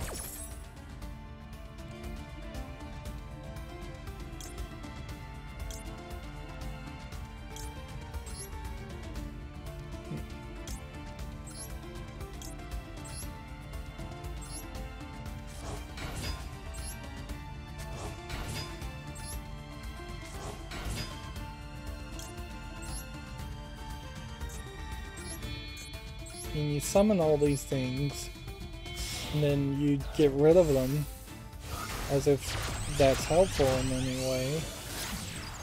And it might be helpful on some cards, but I don't feel like it's particularly helpful with my cards.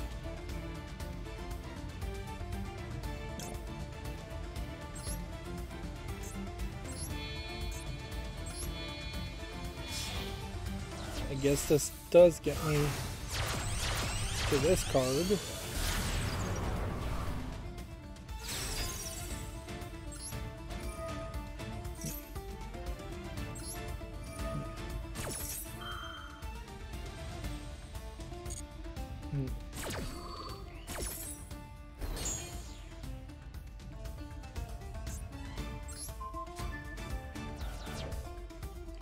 Look at that.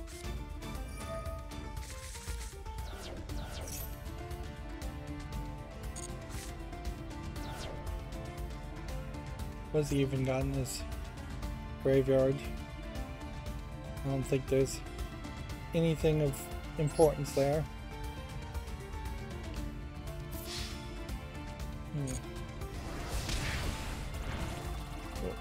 I may actually legitimately win today once. Video Games Chronicle says another Switch Online leak may have revealed upcoming NES games. Let's see. Which, frankly, who cares?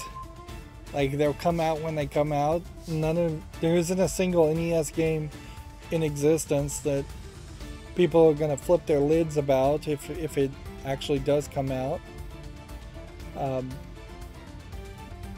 Yeah, unless there's some special, like, new translation or something of some old game that was never in English to start with. There's, I think, very little interest in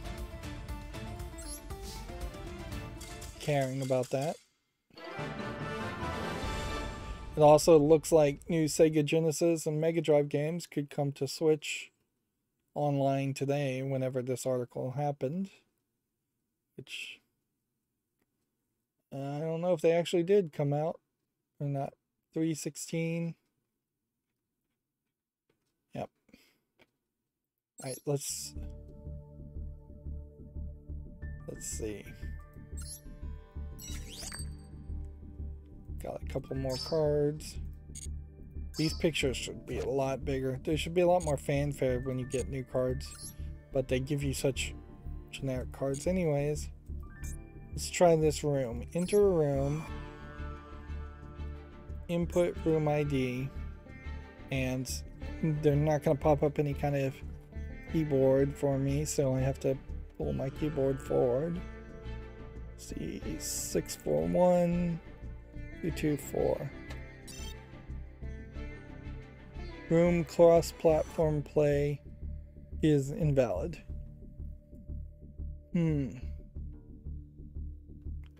So whatever you're playing on is not PC, Steam, apparently.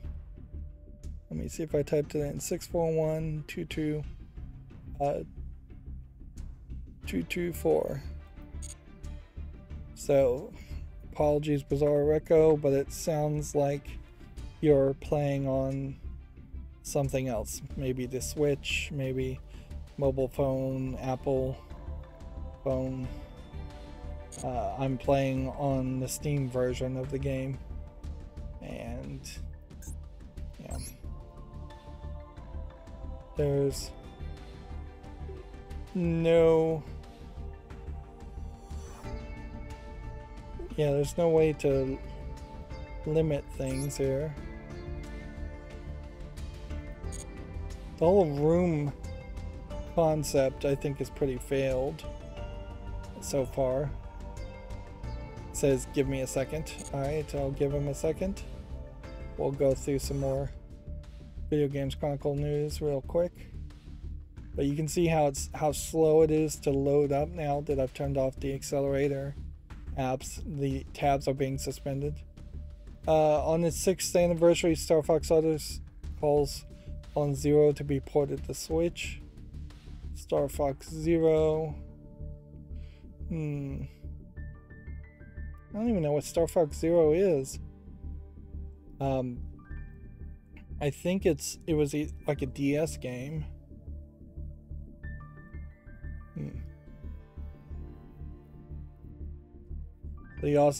This artist also doesn't work for the company anymore, so we have been seeing an increasing amount of Japanese video game developers growing spines and speaking out on Twitter and other services, probably a lot online, which is the Japanese equivalent of Twitter, just talking about how they wish their games would come out and how the upper management and the people that own the rights to games, Nintendo in this case. I will say, personally, as an opinion, Star Fox as a series has been shortchanged. You compare the 3 or 4 Star Fox games out there, even compared to Metroid games, where there's been at least 9 Metroid games out made, and Nintendo doesn't even care about Metroid, let alone Mario games. There's been at least 100 Mario games made. I do think Star Fox as a concept is a little bit harder of a game to keep relevant and make more content around, but they really should try. It's really a shame when you have Star Fox for the Super NES, Star Fox 64, Star Fox Adventures, which really wasn't a Star Fox game, and apparently Star Fox Zero, and that's it. Really, there should have been a whole new Star Fox game. There was even that game Starlink that came out for the Switch, and that game could have been a Star Fox game, I think. Yeah. He says, Bizarro Reco says, that's the code, senpai. 381119. We'll try it this time. Okay. So now what do I do? Entry. Deck has not been selected. Select the deck. Well, just for interesting reasons, select that and click that and see how that works. See, this whole room concept is just a mess. It's like you're making a casino room where you're gonna have 6 tables of people playing, which, okay, I guess that makes some sense. Although I don't know how you can only have 11 members. I guess maybe 1 host and 11 members. So if you had a whole group of friends playing, you could do it that way. But for the most cases, I don't mind Bizarre Reco calling me senpai. I'm not really gonna react to it much, though. Like, back when I was about 15, in all fairness, was a super weeaboo anime fanatic, and I still have probably about 500 anime DVDs, not Blu-rays, on my shelf to the left of me. That looks very pretty, but I have not watched a single one of them in probably over a decade plus. Anime certainly has changed a lot since the 80s and 90s. And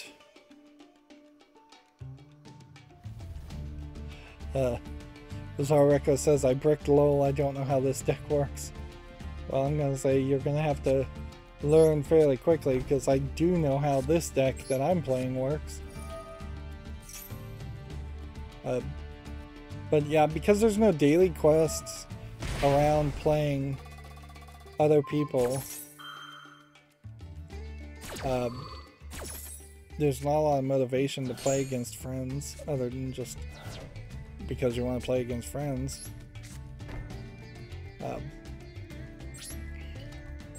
But yeah, I used to be really into watching anime, and I did that as I was taking a hiatus, as it was for playing video games.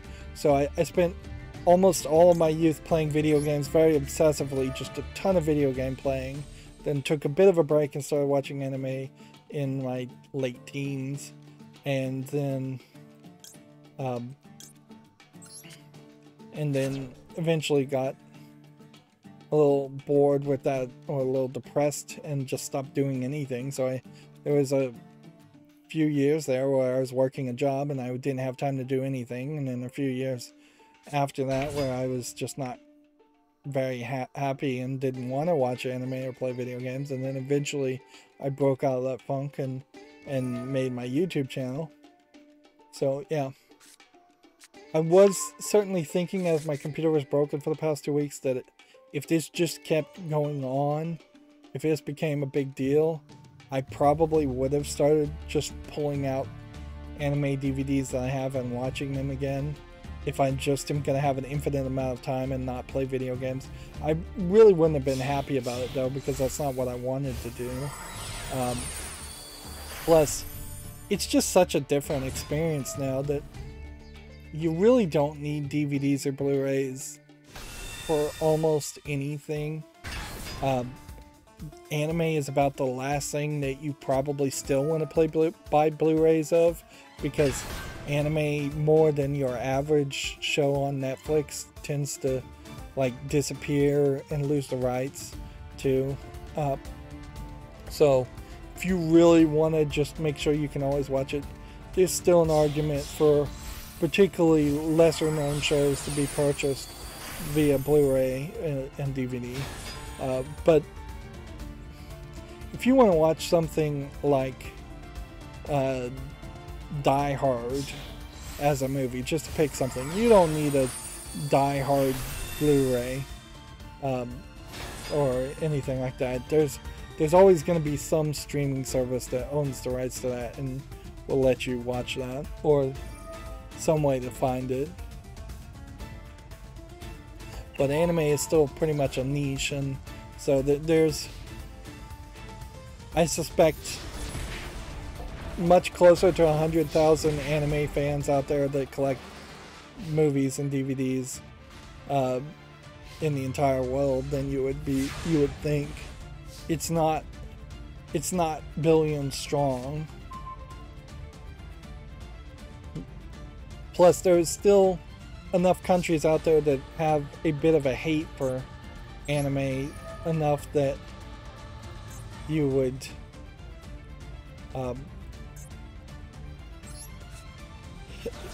still have a slight concern that if you were in a country like Australia is a great example, having anime on Blu-rays might be a level of safety, assuming all the Australian TV streaming services were legally stopped or just volunteered to stop letting you watch anime.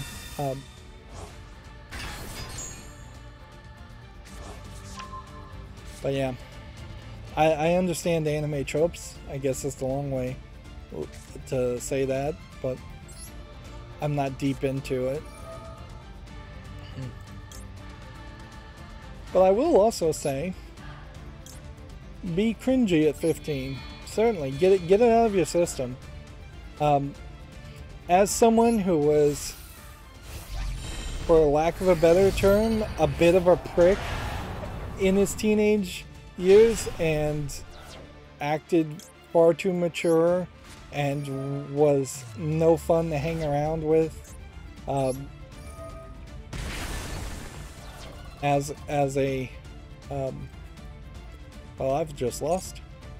As a teenager, I kind of wish I was more of a otaku weeaboo fan outwardly. I probably would have made more friends, possibly friends for life. I would have probably been ridiculed by a lot of people, but that happens in school anyway, so whatever. You just have to deal with that in life. But yeah, I probably would have had a lot more fun had I been a bit more outwardly willing to share my obsessions. In my teenage years, it was 100% a secret as far as my anime fandom. I didn't tell anybody at school, or maybe I told like 2 of my closest friends, and that was it. My parents didn't know anything about anime at all. Hopefully, pretty much at this point, they still barely know that anime exists.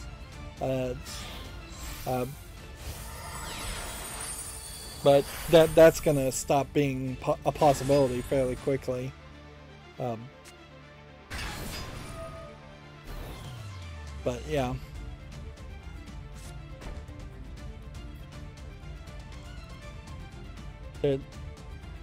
It is a wasted piece of advice that is given to the youth every generation to say enjoy your youth, but we have to say it anyways. Enjoy your youth and enjoy the things you enjoy, and don't allow people to shame you for it. The phrase "let your freak flag fly" definitely applies. There is a certain level of perhaps not immediately jumping into a random stranger's chat and asking if they like feet, but perhaps you feel out the situation a little bit and see how the stream goes first, but whatever. You live, you learn. Alright, well, I got thoroughly trounced. That's as much as far as I want to do, because unfortunately the reason I play Yu-Gi-Oh! In the first place is because I want to only half pay attention, and it's not really fair to play friends or fans and pay half attention. So I played you, and again, if you want to friend me, that's fine. There will definitely, I suspect, be a point where we start to get daily quests where you have to play with friends, so building up a friend base now is a smart move for everyone. But let's go back to playing random people. Let's see, moving on with the news. House of the Dead remake looks to hit the Xbox One, PS4, and PC next week. This again being an older article and not really a relevant article. I should have curated some of these more.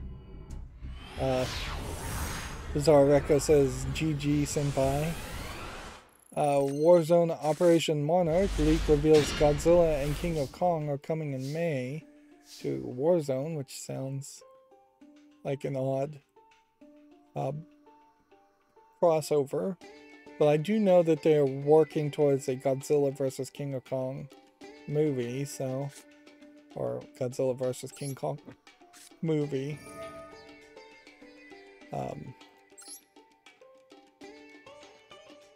Bizarre Record says, thanks, I just needed to test out my deck because I never used this, just built it. Yeah, well, I don't know how much information really going to get from playing friends as much as just playing random people, because that's inherently the problem with all the decks in any collectible card game is that you are going to end up playing a lot of people that have gone online and built decks according to guides, and they're going to play those what are called meta decks, top tier meta decks, over and over again. That's why you see so many players when you play rank that are playing Ash Blossom and Max C. It's not because everybody figured out that Ash Blossom and Max C are great cards. It's because somebody else told them to play those cards. And almost certainly you want to see Ash Blossom and Max C become limited or banned by the next expansion of Yu-Gi-Oh! Master Duel.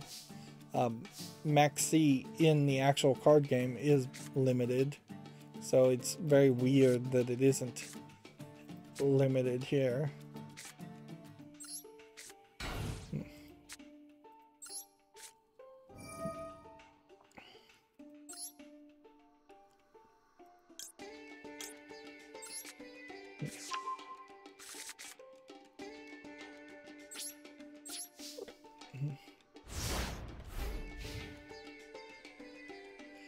There is an update to this article. Activision has confirmed they plan to introduce Godzilla and King Kong in next month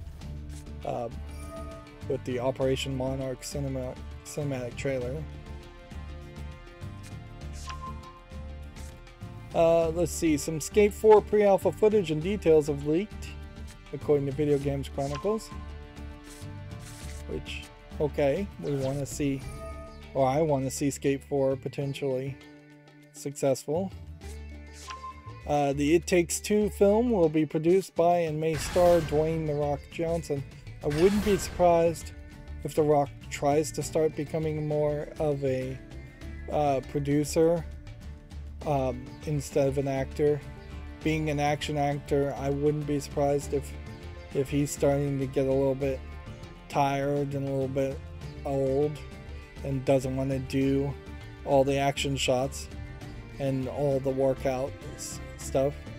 I mean, he has a wife and a daughter, and the daughter, last time I saw her, was getting to be about 10 years old, so I could see him just wanting to generally slow down. The new Saints Row trailer shows off game's extensive customization features. This is almost certainly in part a reaction to try and de-emphasize the bad reaction of the main characters in this Saints Row reboot. That being said, I don't know if this is enough of a step in the right direction. You probably should have, they probably need to come out and say, actually, you're going to be playing as these custom characters the whole time, and you're barely ever going to see the original characters, or we're going to get rid of the original characters in favor of the customized characters. Looking at the customization here, I mean, I don't know if there's a ton of reasonable customization here, as much as there's just a lot of kind of ridiculous customization. Like, some of this looks like, okay, somebody's gonna jokingly make a character like this, but yeah, I don't know. Apparently there's all kinds of dong art you can do. Yeah, it doesn't really feel like you're gonna get a really cool looking character every time. And that is definitely where the future is with customizable characters, is that you're gonna start to see better engines that guarantee something that looks realistic and is cool every time, instead of just being given a open palette. And at the end, they're still showing the main character, and in comparison, the main character shown here is just way more muted and way more realistic than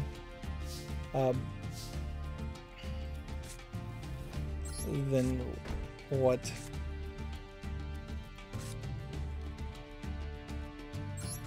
you would customize, make.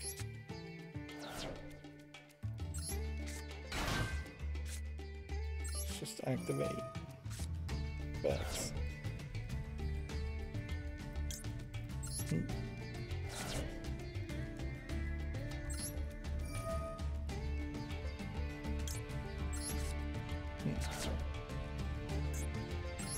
Just keep on activating effects.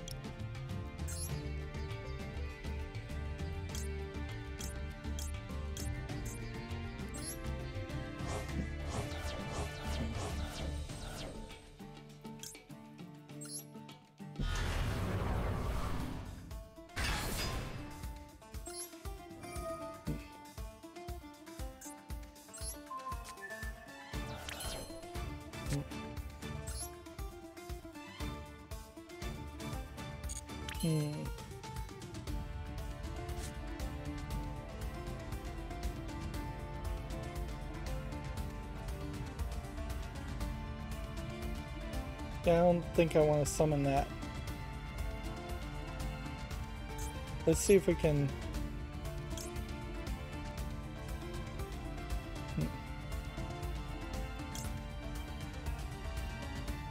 Yeah, I don't think we want to do that either. Let's just live with this.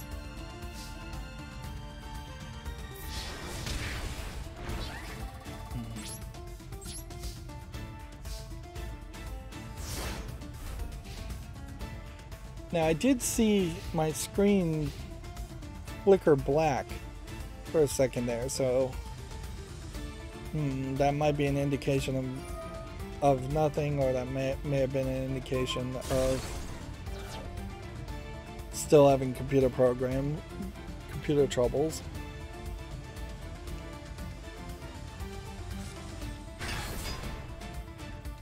Let's see. Moving on, I'll just have to wait and see.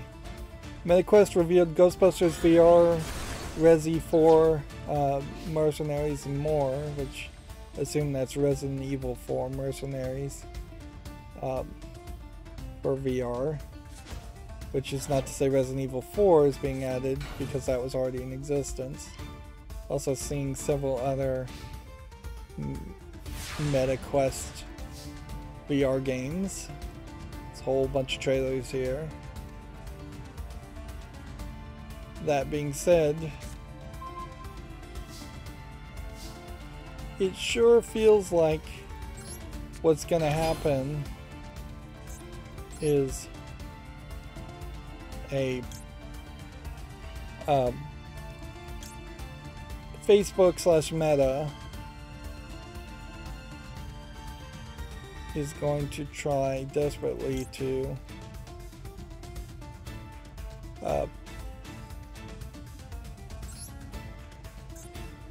they're going to try desperately to make the metaverse happen as a thing and make VR happen as a thing and just waste a ton of time.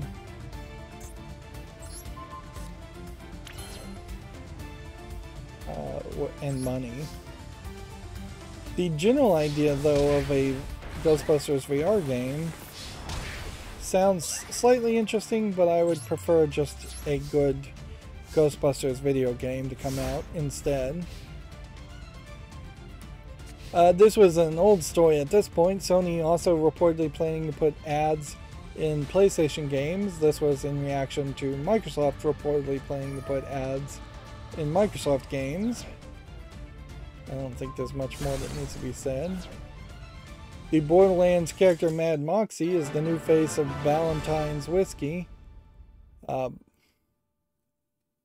I assume that this isn't going to be permanent and that this is really just custom labeling an already existing liquor. I really suspect you're not going to order Valentine's or whiskey in a bar 10 years down the line in like a and see Mad Moxie out of the place. Although, you know, at a certain level, this might be a level of desperation as far as alcohol producers to get a new generation of people into preferring more expensive alcohols instead of drinking the cheapest possible stuff available. It is a very smart tie-in. Mad Moxie is a bartender in the Borderlands universe. She is a very recognizable character.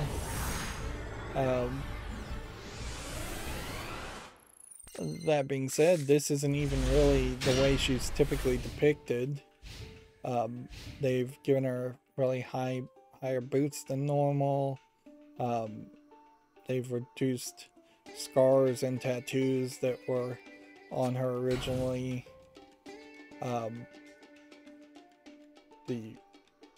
There's definitely a different depiction of her as far as now versus her original appearance. That being said, that may also simply be the case that this is what she looks like in Borderlands 3 and I just haven't played Borderlands 3. See, there's that whole heart tattoo on her boob and there's all these scars on everybody, and that's just not being emphasized.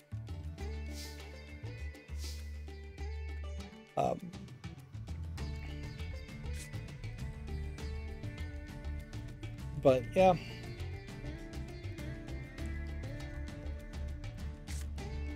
not a terrible tie-in idea. And I guess the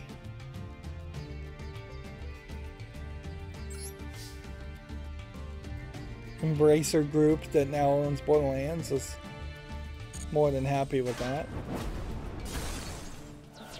tie-in, and it's not like there's going to be a ton of Borderlands content. This is a really long commercial. I mean, this is like 2 minutes and 3 seconds of a commercial. Kind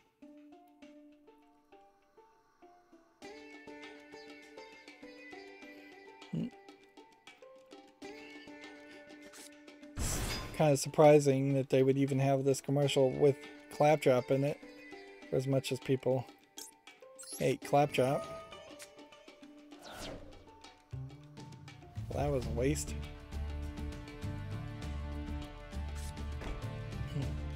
But yeah, almost certainly this is just going to be cross promotion for a brief time and not the standard things. That being said, you definitely have to look at like Captain Morgan. Captain Morgan, the animation there and the commercials around that definitely got a lot more people talking about Captain Morgan alcohol than they would have been, Captain Morgan rum, way more than they would have been otherwise. So there's been kind of a fairly large amount of success around that advertisement campaign.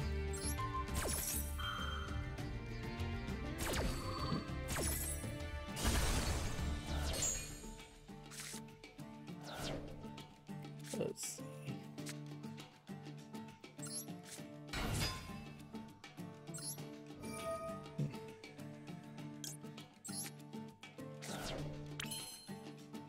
See if we can now summon the one that will let us destroy one.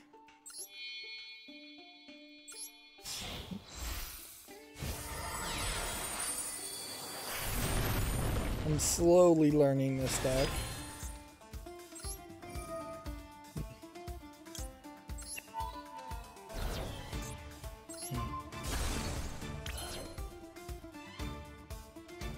Let's go ahead and just attack now.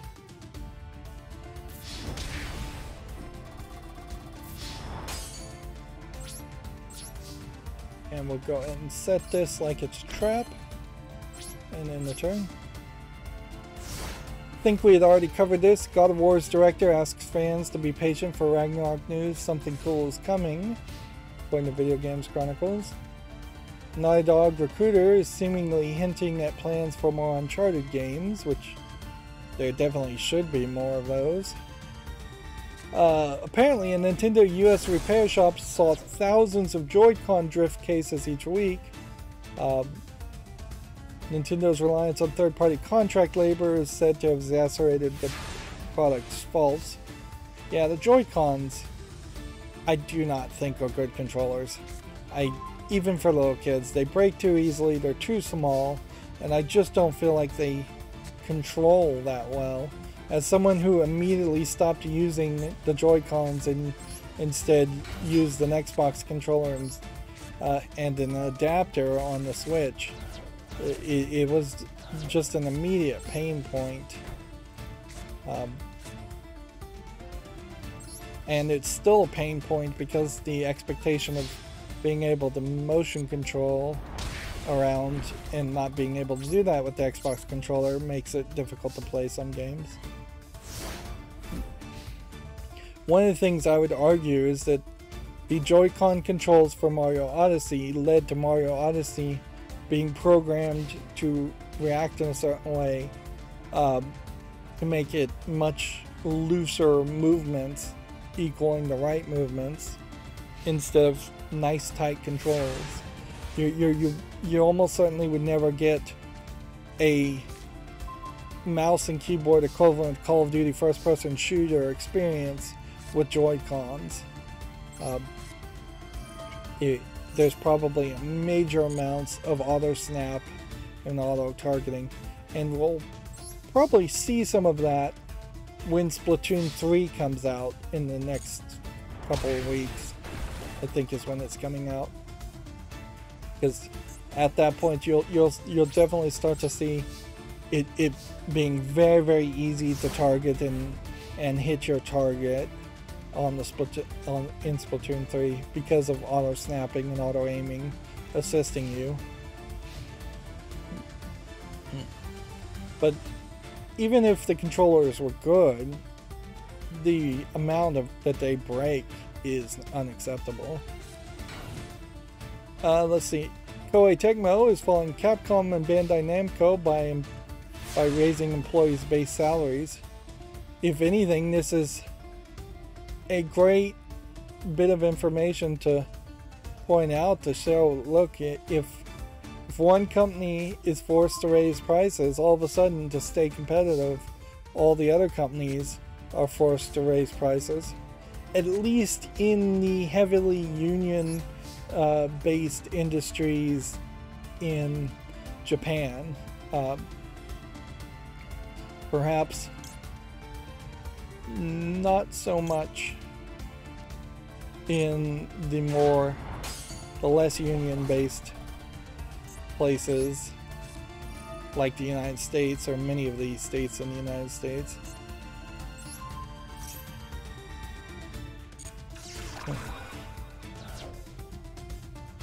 I gotta figure out what that card does.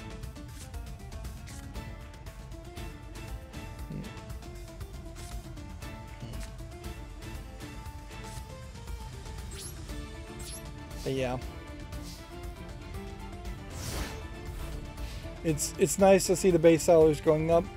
I still heavily suspect it might be more of a case that the base salaries for Japanese game developers were particularly low to start with, and this is just catching up with inflation more than anything else. But it does definitely feel like a step in the right direction. I mean, it's hard to complain about people getting raises, even if the raises are probably not big enough. Also, in Japanese companies, it's not so much the pay that's the problem as much as it is the hours that are the problem, and the just exhaustion and overworking yourself, and generally not having a lot of places to go as far as promotions, which, yeah, at a certain level, maybe people are going to just have to learn to love their jobs and keep it for their entire career as long as they get raises. But most people like the feeling of getting some kind of promotion / reward every few years.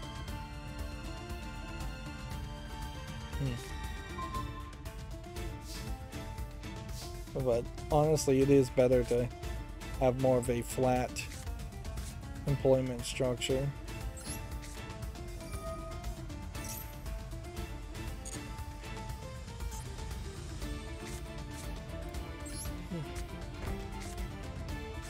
We'll just set all these cards because we're about to lose. Let's see, moving on. Let's see, Splatoon 3 is getting a September release date and new trailer, so not a couple weeks, a little bit longer than that. Splatoon 2's Octo expansion DLC has also been added to Switch Online's expansion pack tier, which I question whether, as somebody who just wants to play the single player content, whether it's really worth getting Splatoon 2 and trying to play it on the Switch, or trying to play Splatoon 3.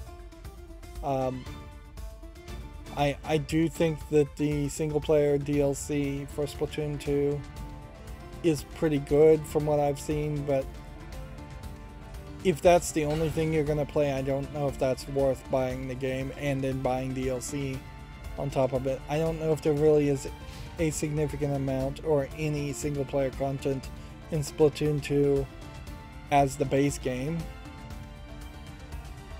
as far as the base game's content. Let's see, Activision Blizzard apparently is doubling the number of women on its board. California law required the company to appoint another female director, which, does that mean there was one and now there's two?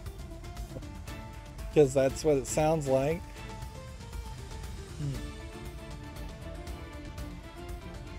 Yeah, you definitely get into some weirdness, certainly when you just have laws saying you have to appoint a minority instead of appointing the best person for their job.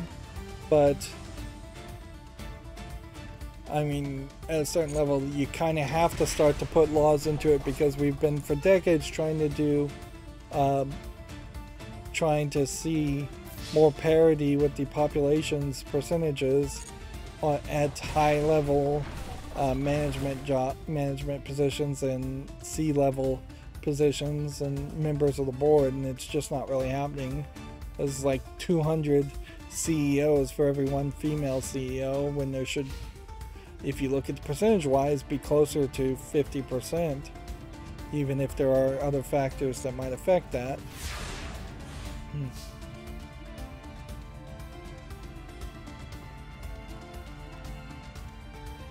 But yeah, I was saying this 2 weeks ago. Yeah, one of the things that I'm not 100% certain about is I wouldn't be surprised if Susan Wojcicki, the CEO of YouTube, really is nothing but a figurehead and doesn't actually make any decisions at all day to day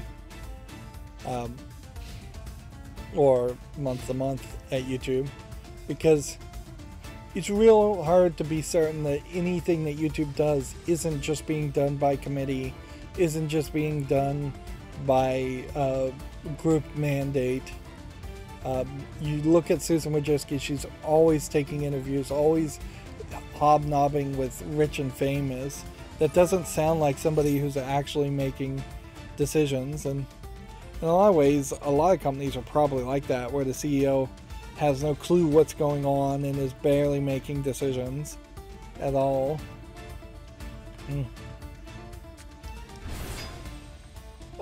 Moving on, Gearbox is developing a new game, Tales from the Borderlands game. We had already talked about this. Of course, it is also possible that Susan Wojcicki has an incredibly tight reign over YouTube, and every decision is her decision. Like, it could go either way, certainly.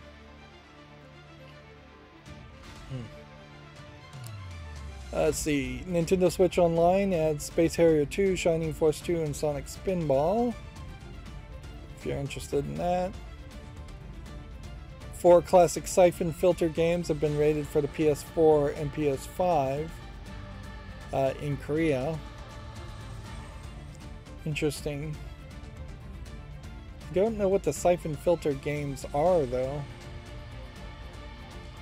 Siphon Filter, Siphon Filter 2, Siphon Filter Dark Matter, and Siphon Filter Logan's Shadow.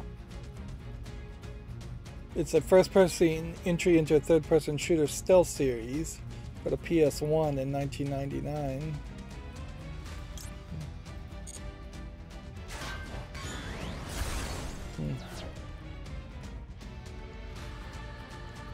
Yeah. I definitely do think we'll just continuously see we'll continue to see old games get re-released in some form or fashion. If anything, I think we may be seeing a dry up of people putting a lot of effort into remakes and remasters, though, and we'll start to see just a lot of ports and nothing else. Let's see. We basically the same news as before. God of War Ragnarok developer assures players it's still coming in 2022. Well, time is quickly running out for 2022. Certainly. Fortnite is getting Wu-Tang Clan outfits and items. Which, okay. Fortnite's still doing its thing. And Fortnite in some weird way coming back to iPhones in a roundabout way. Apparently, the Metal Gear Solid and Death Stranding's art director wants to design a car. Yoji Shinkawa says it's a long-held ambition. I could see somebody collabing with him to make a prototype car that's shown off at a car show. I don't think he's qualified to actually make a production line model car that would actually pass laws and requirements and standards and have any kind of level of efficiency as far as airflow. That being said, I wouldn't be surprised if like the Tesla company took him up on that offer.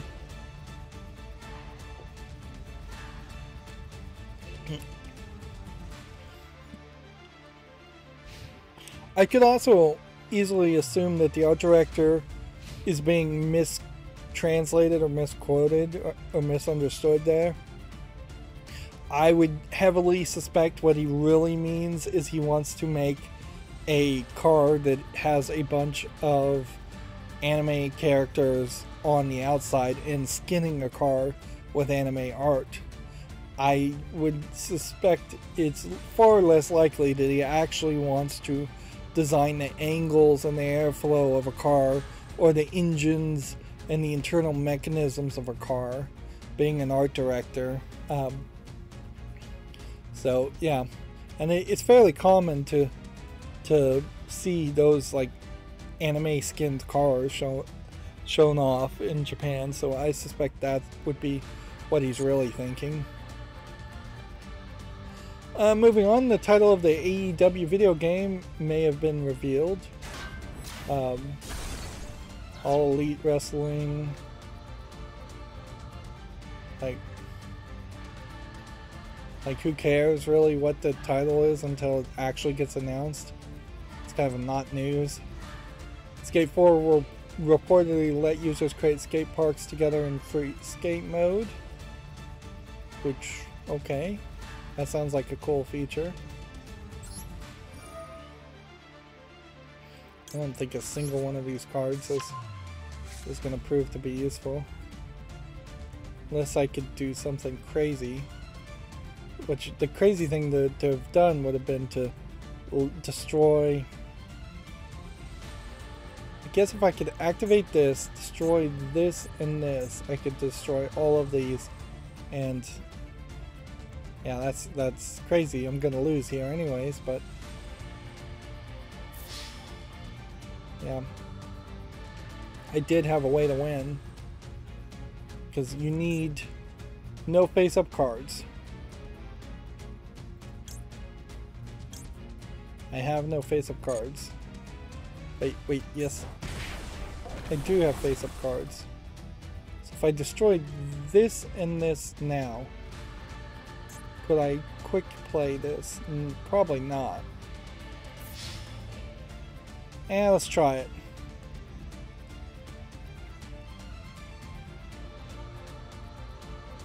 Activate this. Go ahead and just discard this. Do that. That.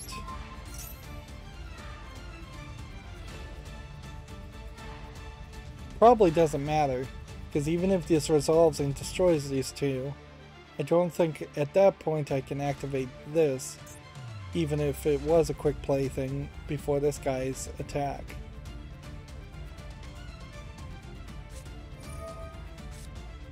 And he's just gonna max C it. So all I could do here is try and undo his max C.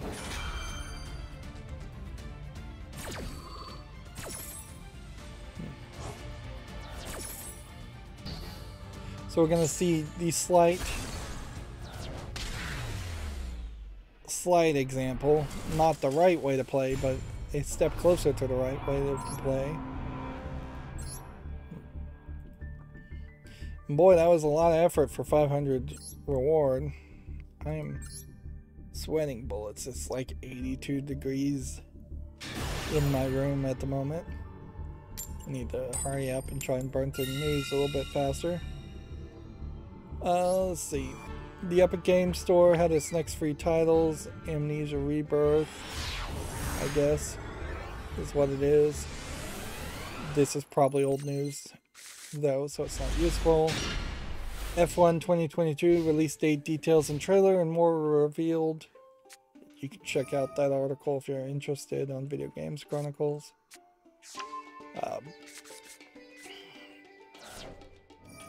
Clona's remasters are coming to PlayStation, Xbox, and PC in July. Clonia is not a game I recognize. Looks like it's a 3D platformer. I do not recognize this game, though. I guess it came out in 2008 for the Wii, and so I guess that would make a lot of sense that I was not playing a lot of Wii games, I bet, after the initial Wii games came out. The new Wii Sports is out, and I haven't heard anybody say anything amazing about it, but it looked like a fine game. Sony has confirmed release dates for the new PlayStation Plus games. Or no, this would be the new version of PlayStation Plus with 3 tiers instead of the old version that literally was only 1 tier. anytime you're going from 1 tier to 3 tiers, you're almost certainly making a mistake.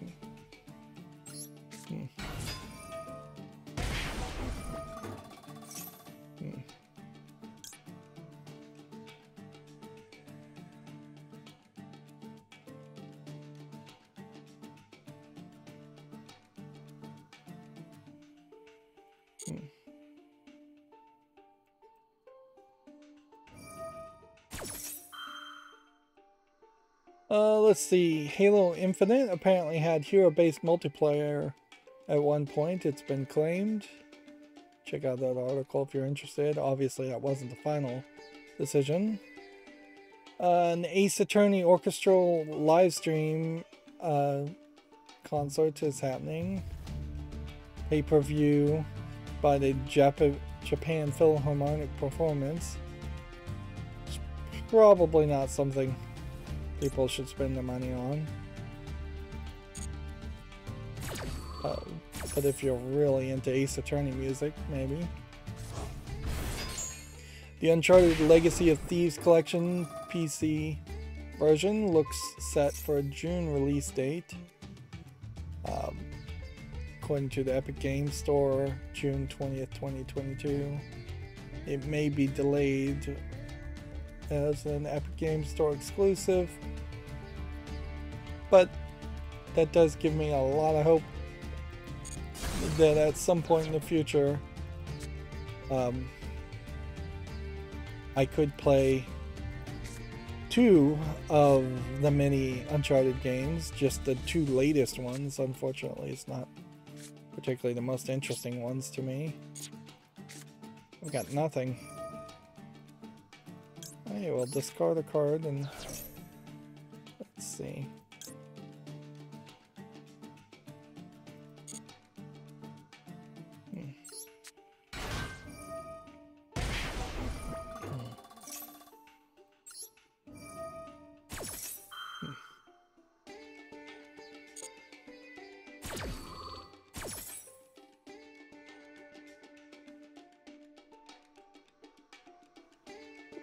Let's go ahead and throw that in the graveyard.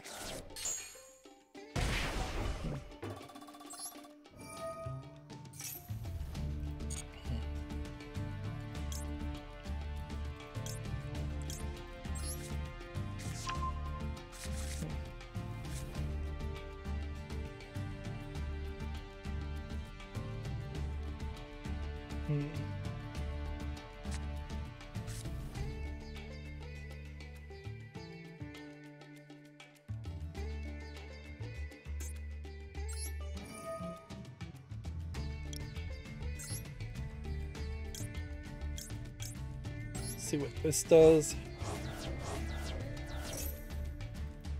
I'm focusing too much on playing the game instead of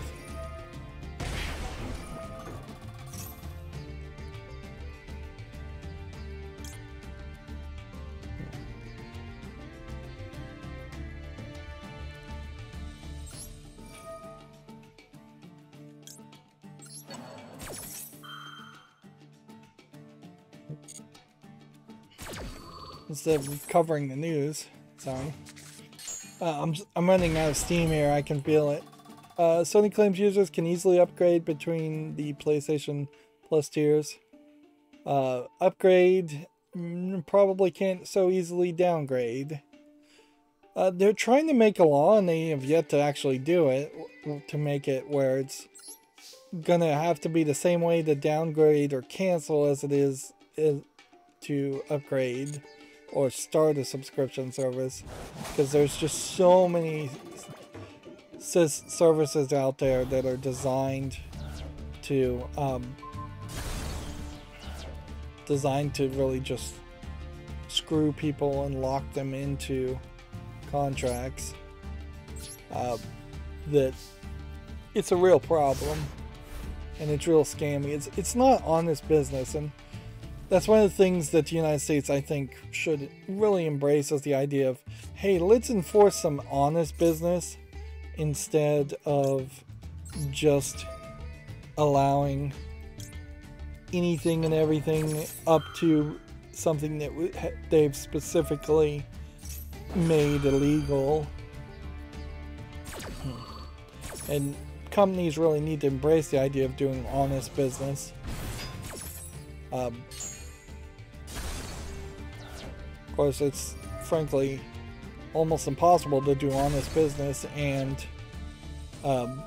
make enough money these days to maintain profitability, because nobody that any honest business is doing business with otherwise is doing honest business either. It's just scams all the way down, effectively. Moving on, Hideo Kojima's tweet suggests he's working on a PlayStation 5 game, which, I mean, at a certain level, he's almost certainly working on a game that will run on the PlayStation 5. Will it be an exclusive is the question. Apparently, PlayStation is also seeking a senior director for its expanded PC strategy, which, if they're just looking for a senior director now, that means it is going to be at least 4 years off before we start to see significant numbers of PlayStation games, first-party PlayStation games coming to PC, which you would have hoped that they were a lot closer to releasing ports than that.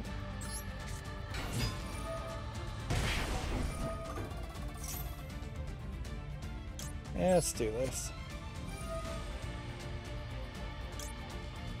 That one.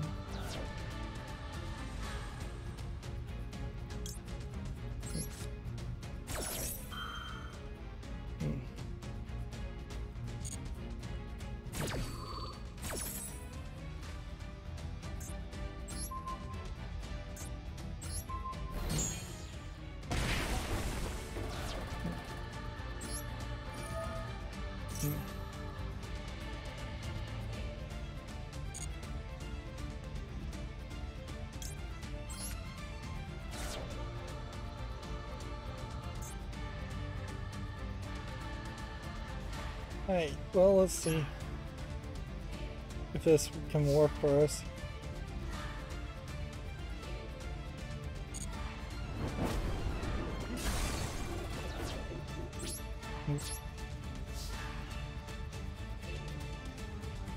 We'd already talked about this. Apple is reportedly removing App Store games not updated in 2 years.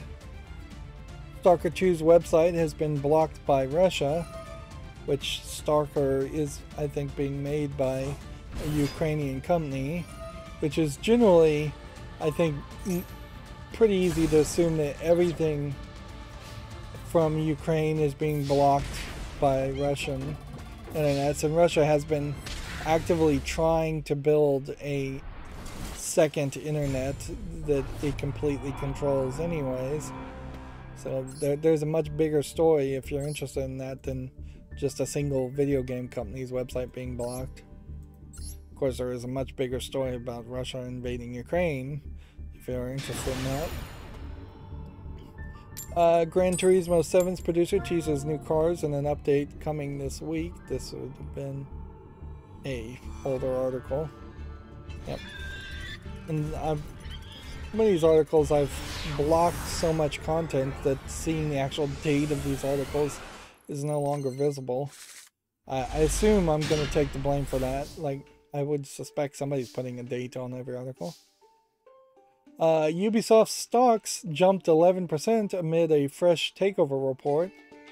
The Assassin's Creed producer is reportedly attracting takeover interest. I wouldn't be surprised if that is what is actually going on. I also wouldn't be surprised if there is a long amount of time before any actual takeover happens. That was like the worst time to play that card. Let's see, Modern Warfare 2 looks to set for a reveal as Infinity Ward teases Ghost. Ghost, I assume, is a sequel to the game, and not just a character.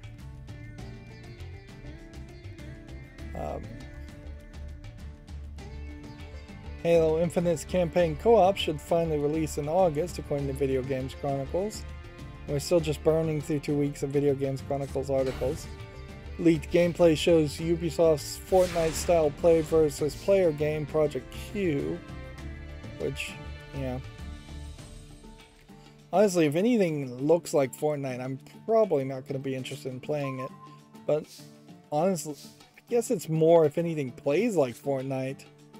I'm not going to be interested in playing it. So, for me in particular, it's going to be a catch-22.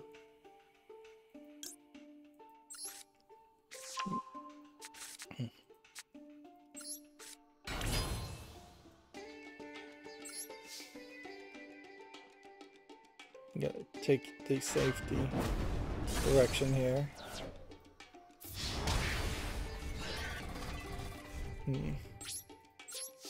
Could have gone the other way and risked it, certainly.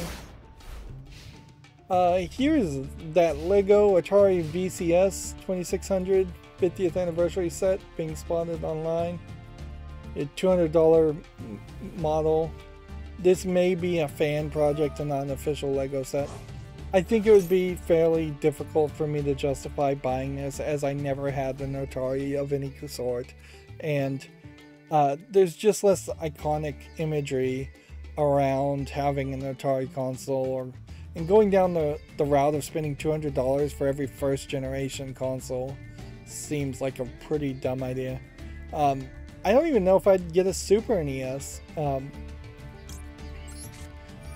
If I really want to say it, like I very possibly would not buy a Lego Super NES or like GameCube or something like that. All of those consoles are kind of iconic, but there's less reason to really have them like that. Plus, the Lego NES matches nicely with the Lego TV set. At a certain point, then you need another TV set, a different TV set, for every other console to show something else. And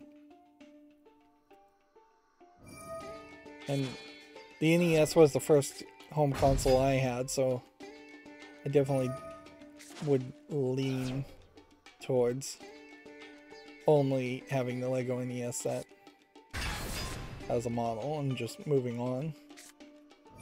Moving on, Gran Turismo 7 had the franchise's biggest ever launch month in the United States, according to Video Games Chronicles.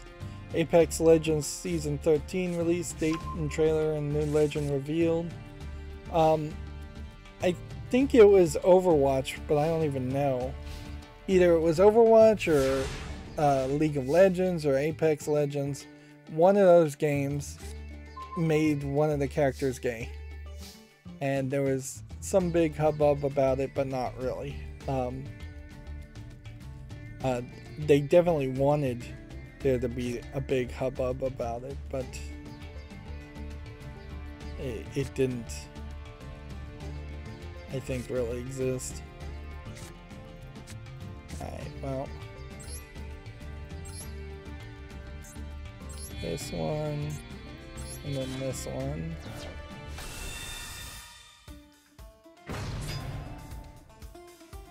And then this.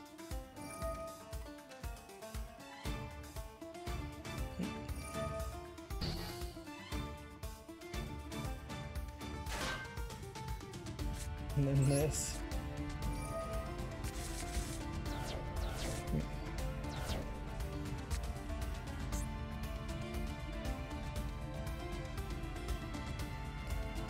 Yeah, can this really beat this 4,000?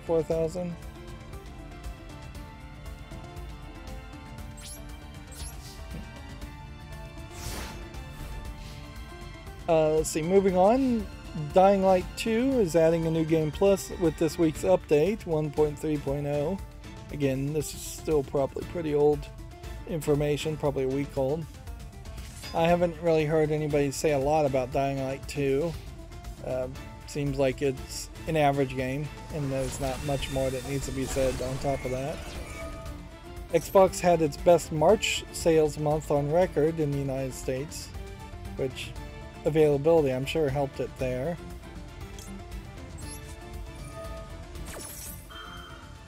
Let's see what this does.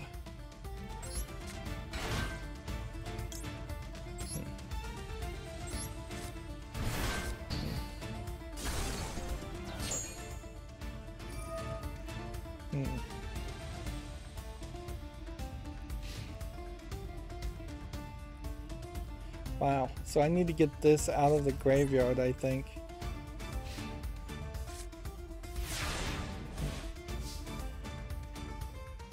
I don't know what I did there, but I feel like I succeeded. So let's just do this. Get rid of that now.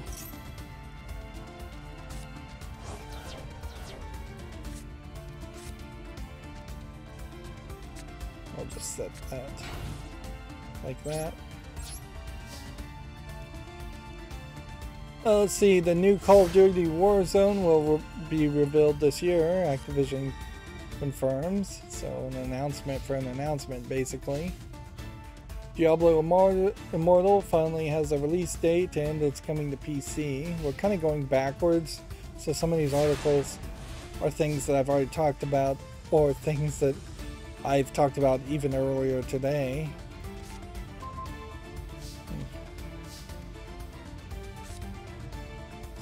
This one.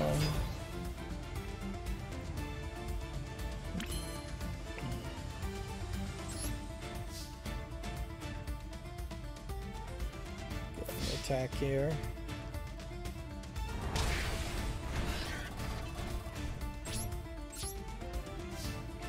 An Xbox job ad suggests it's not done with acquisitions. Microsoft is seeking a manager to identify potential mergers and acquisition targets. Which Microsoft has literally said that they are looking for more mergers and acquisition possibilities, and that may be more than just Xbox. Microsoft may very well try to merge and acquire other companies for other divisions. Gran Turismo 7 update 1.13 is now live and with new cars and new tracks. May's PlayStation Plus games have been revealed and it includes FIFA 2022. I listened to the Giant Bombcast. I don't know why I'm still wasting my time listening to them, but apparently the story has gotten out that EA wanted like double the money. No, FIFA wanted double the money from EA for the FIFA lineup, and so and some other kind of ridiculous stipulations, and so it is pretty much set in stone now that there will not be a FIFA 2023, but there will be a game that looks a lot like FIFA 2022 under a different name and then not using the license. Sonic 2 is now the highest grossing video game movie of all time in the United States.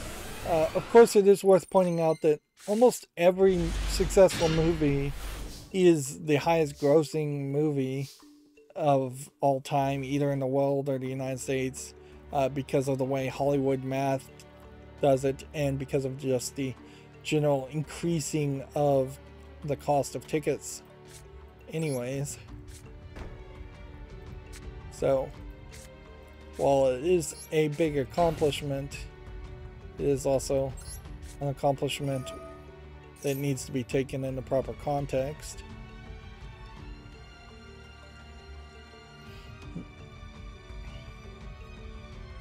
We had already talked about this. PlayStation, quote, just now is setting up a new game preservation team, which is to say they haven't been really preserving things, or they didn't have a preservation team up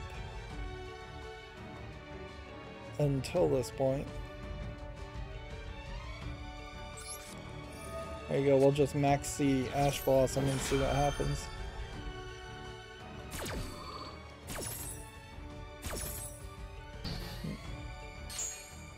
Maxi does not stop Ash Blossom. Interesting. Good to know. The Super Mario animated film was delayed to spring of 2023. Which, yeah, we probably already talked about that. Definitely getting into the older news. Naughty Dog's QA tester lists an unannounced remake project on its LinkedIn page.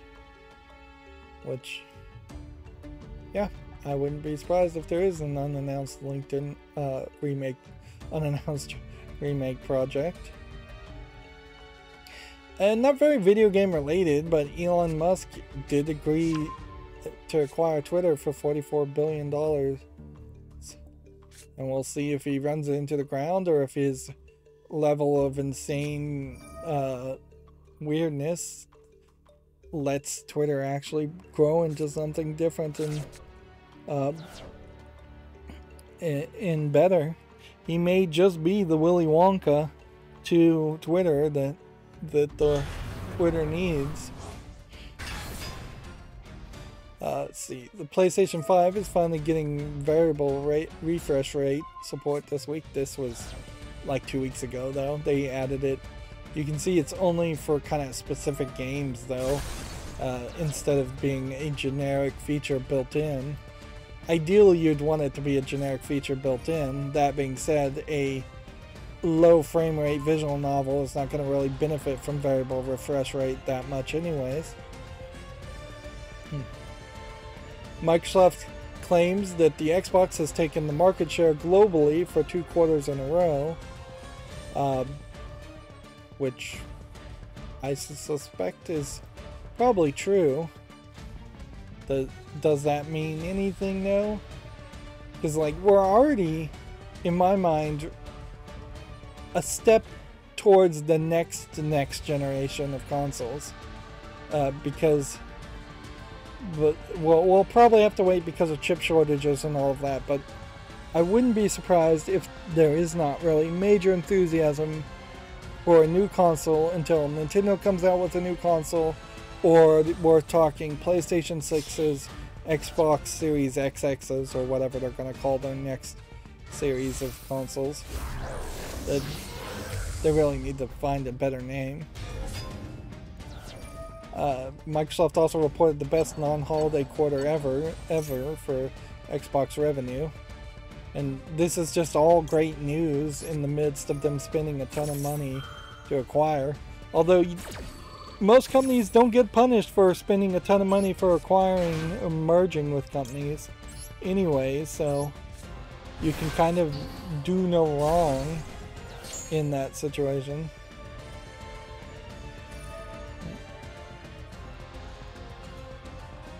Moving on, a new GTA 5 update adds motion blur slider for the PS5 and Xbox Series, which I wonder if you needed that.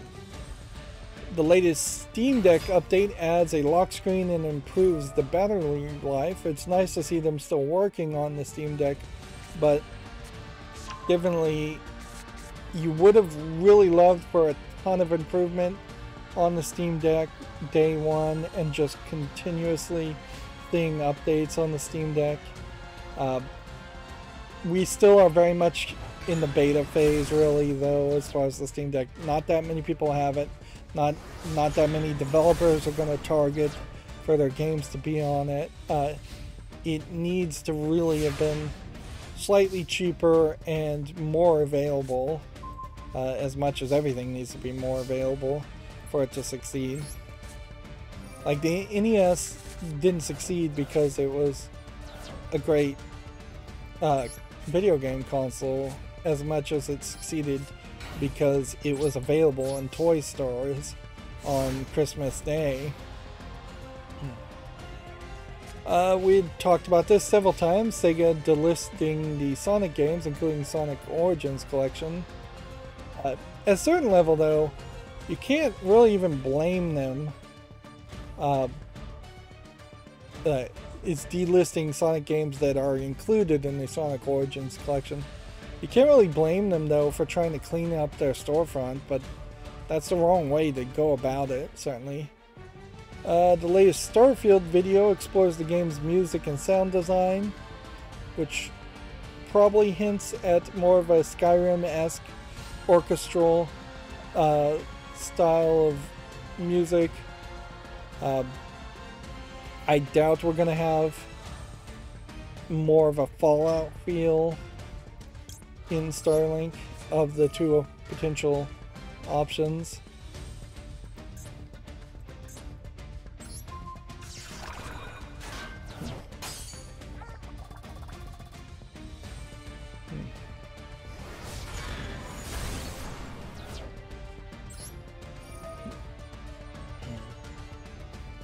Keep on playing. I'm gonna have to wrap up at this point.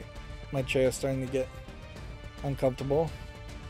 PlayStation Plus game trials will be required for games priced $34 or higher, which is probably a decent rule to require, but Steam effectively allows every game of any price to be trialed for 2 hours, so why not just have parity with that? Blizzard is giving out Overwatch 2 beta access via Twitch drops. I bet this is too late to get any of that, if you're interested in that. We talked about this Pokemon developer Game Freak transitioning to a 4-day work week. Again, 4 days and the same 40 hours is not that much of a bit of helpfulness.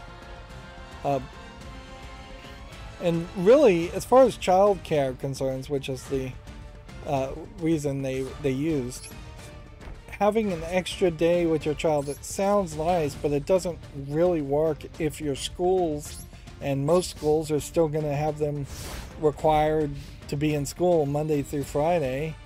So unless the school systems went to a 4-day work week, which might affect a lot of jobs going to a 4-day work week, it doesn't help.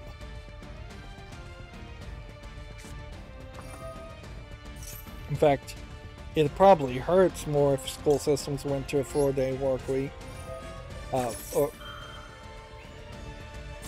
Because schools effectively are the free childcare available to a lot of parents. And if all of a sudden you had to stay at home and take care of them 1 more day a week, that's not making things easier.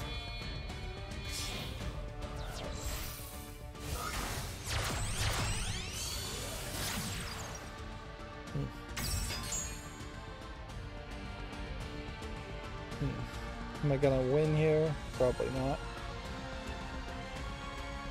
Let's see, the real Tsushima island will start selling Ghost of Tsushima merchandise to tourists, which that's not a big surprise, frankly.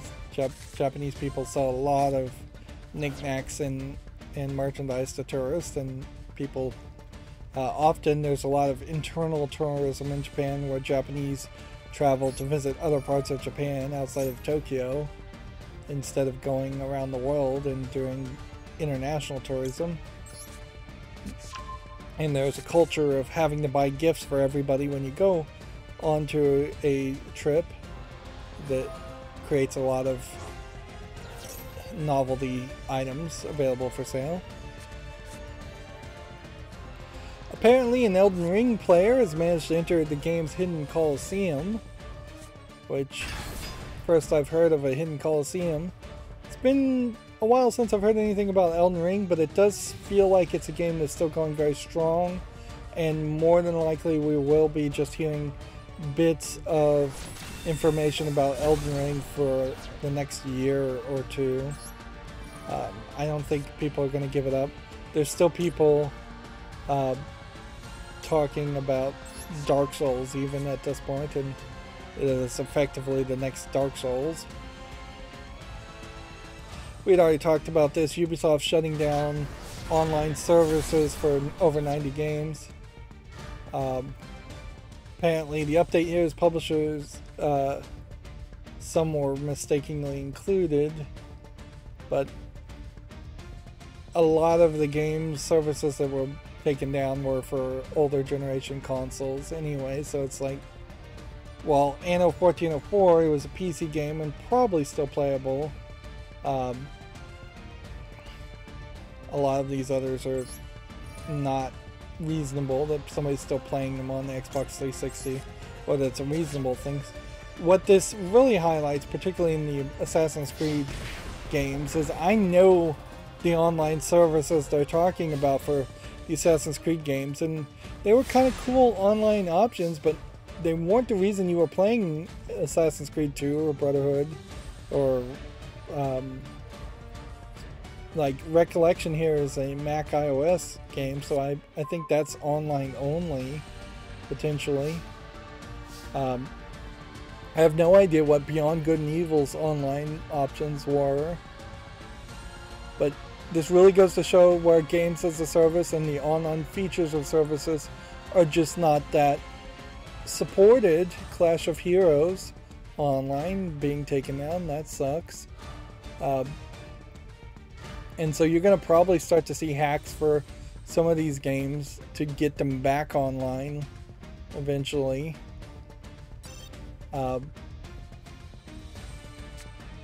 Yep. That is definitely the reason why I focus solely on playing single player content when I make pre-recorded footage.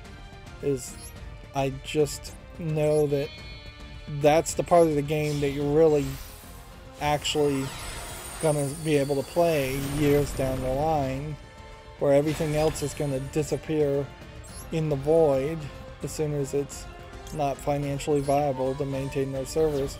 And what's really funny about that is that it's not even like servers are getting more expensive. Probably would have been very easy to keep all of those servers up and just eat the cost of it. Moving on, Halo Infinite's Battle Royale could reportedly launch in November with single player elements, according to Video Games Chronicles. A new Spider-Man remastered patch adds 120Hz and VRR support. Interesting. The Royal Albert Hall and BBC will host the first ever Game Prom this year. We had already talked about that.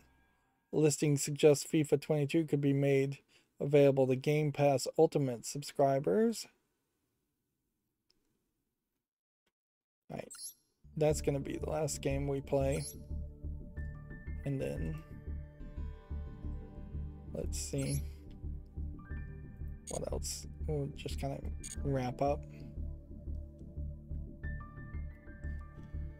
I feel like Yu-Gi-Oh! Master Duel has changed when it does its updates too. Because it was doing it at like noon, and now it's doing it, it feels like, at like the 6 o'clock in the evening times. So maybe it's whenever I last logged in. I don't know. I don't have a new Duel Live or anything. And I have 19 days to do the solo mode. I have plenty of time for that. A new Monster Hunter Rise Sunbreak digital event has been announced. If you're interested in the announcement for an announcement. Let's see if we can burn through the Video Games Chronicles articles so I can see how much is left at least. Overwatch 2 hit a record 1.5 concurrent Twitch viewers as the beta launches. Sony has reportedly blocked PlayStation Plus and PS Now subscriptions from stacking, and then the update confirms it disabled the PlayStation subscription extensions ahead of the service revamp. So there was a trick you could have done for a brief time there. Warzone Season 3 launches with new and revamped points of interest. Players can now migrate their Steam libraries or their Bethesda launcher libraries to Steam. You have until May 11th. Is today May 11th?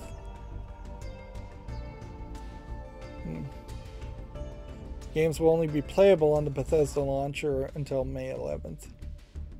I think on the Bethesda launcher I literally just have like Fallout, not even Fallout 76, Fallout Shelter, the free one.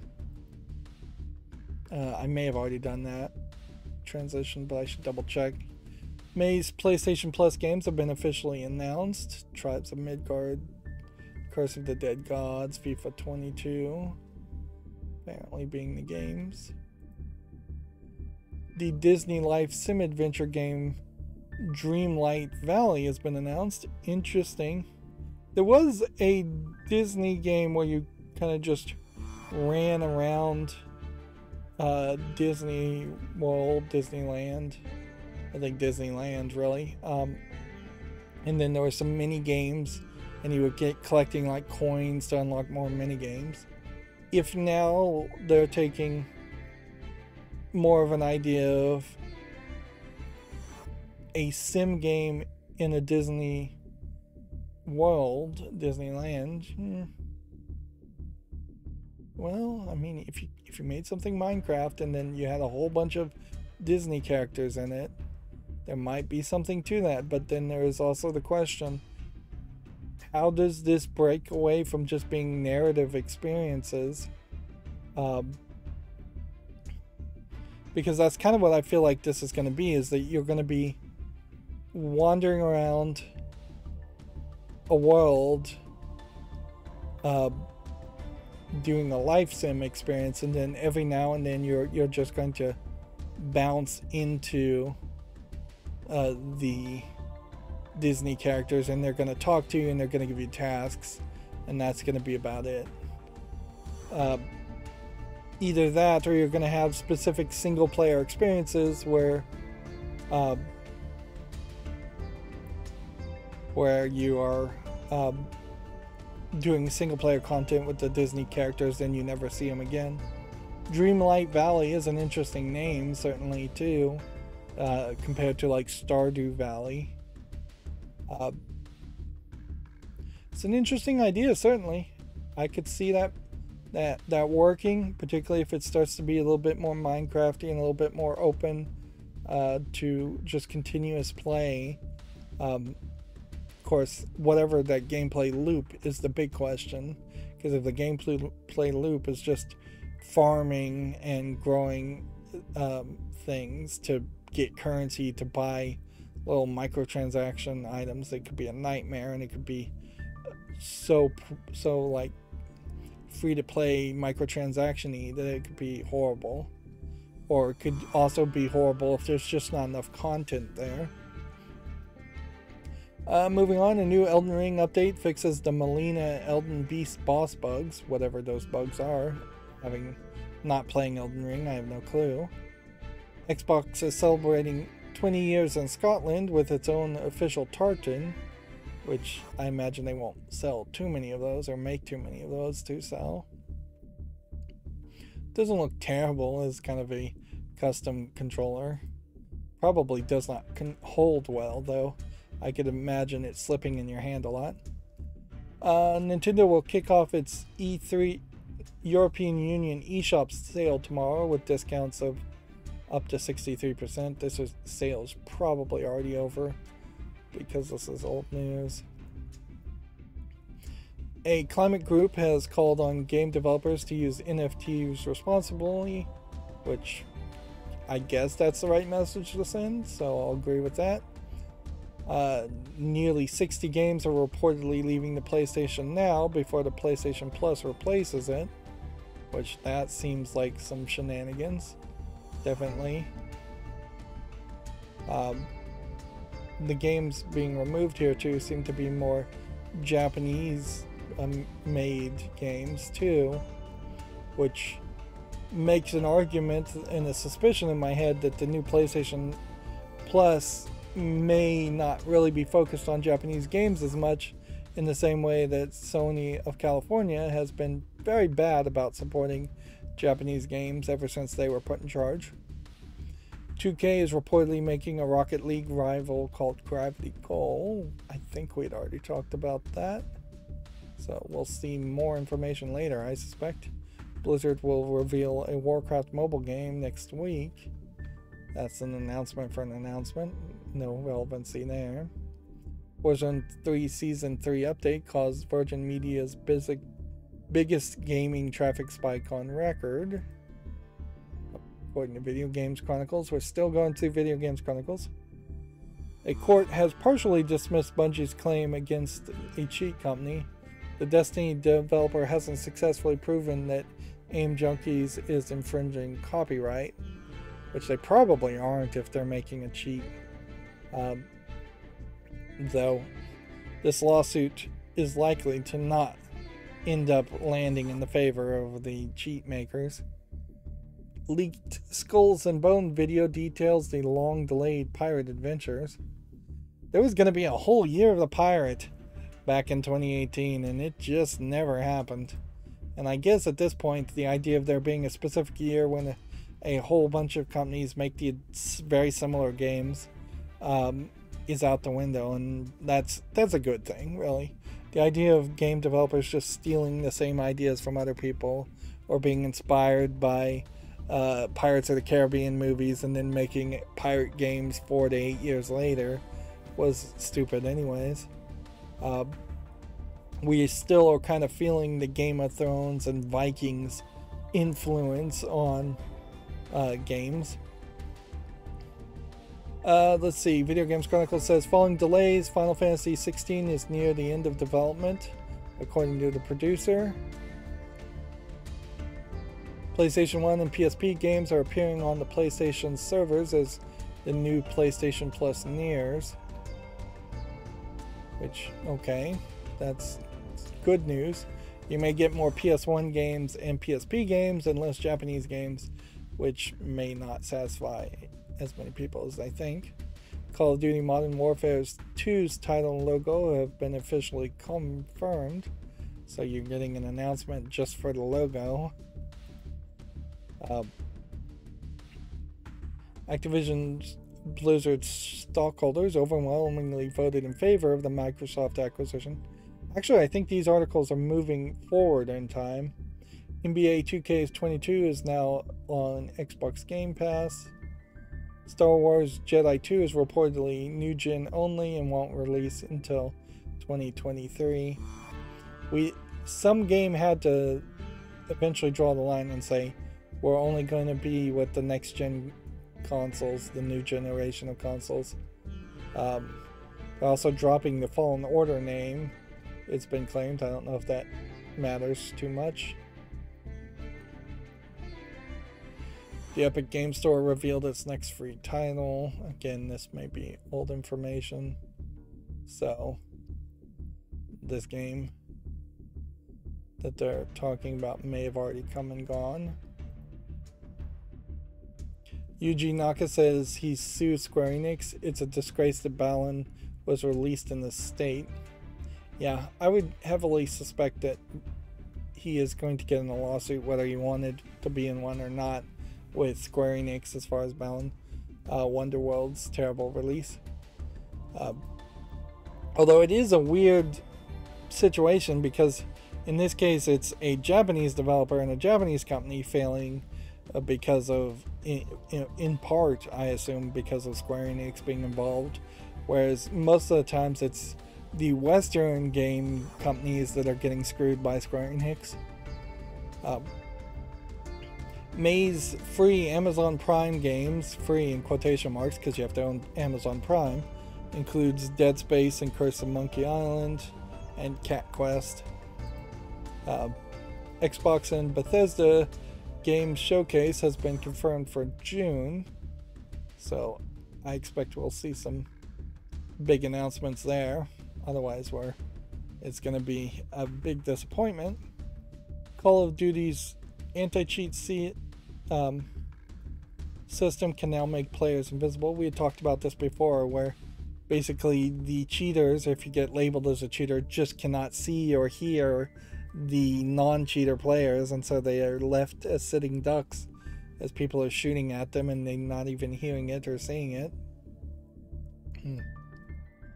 The UK retailer Simply Games appears to be back after 2 months of not trading, which that definitely does not inspire confidence as far as who you'd want to do business with, for sure. Just disappearing for two months. Switch Sports is #1 in the UK, but it's hard to tell how its predecessors compare because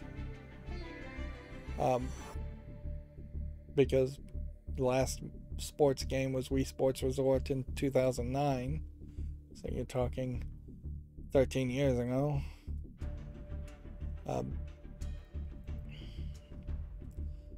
Let's see.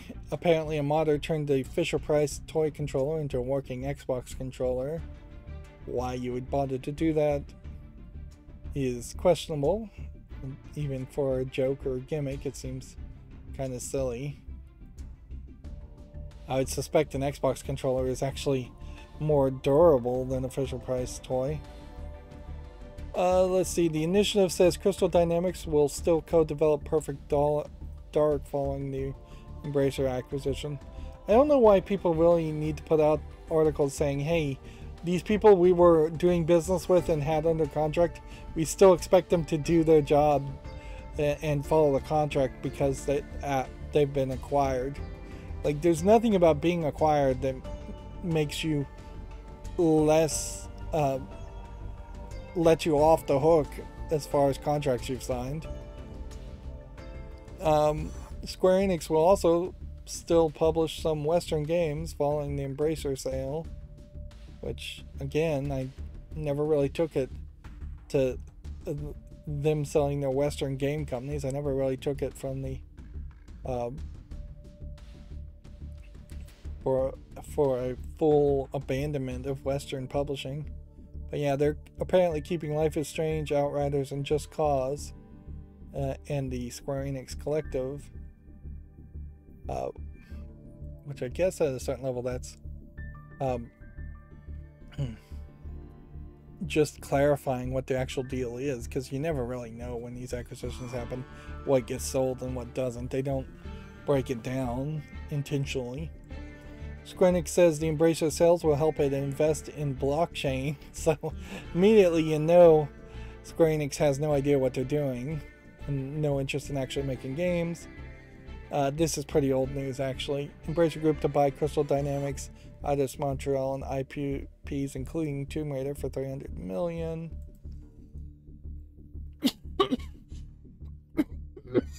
Leaked images claim to show Forza Motorsport 8 running on Xbox One. Nintendo reportedly expects its Switch sales to decline this year.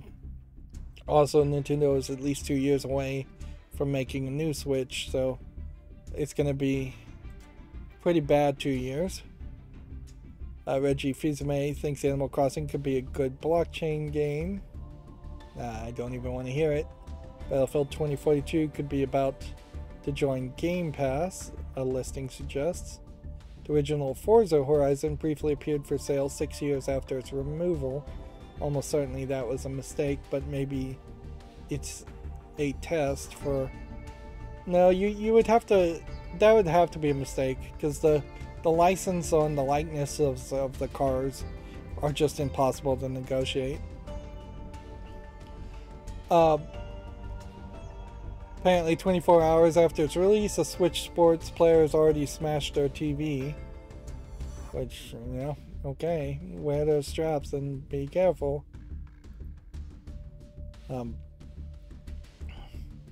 May's Xbox Live games with gold titles have been announced. I wouldn't be surprised if there's some streamer out there that intentionally smashed their screen just to get news press. 2. Sony has confirmed it's blocked the PlayStation Plus PlayStation Now from stacking. We already talked about that. Netflix is showing off its first Sonic Prime footage, which, okay. It looks like it's a CGI image. Like, it'll be fine. I honestly think all the Sonic cartoons are fine, and that's about as much as I'm willing to care about them. Newest Xbox wireless controller color is deep pink, if that interests you. It's not terrible. Halo Infinite Season 2 Lone Wolves start time has been confirmed. Second season kicked off today, whenever this article happens. Alright, we have about 30 more articles to try and burn through just to get through all the Video Games Chronicles articles. May's PlayStation Plus games are now available to claim. New Xbox Game Pass titles for consoles, PC, and clouds have been revealed.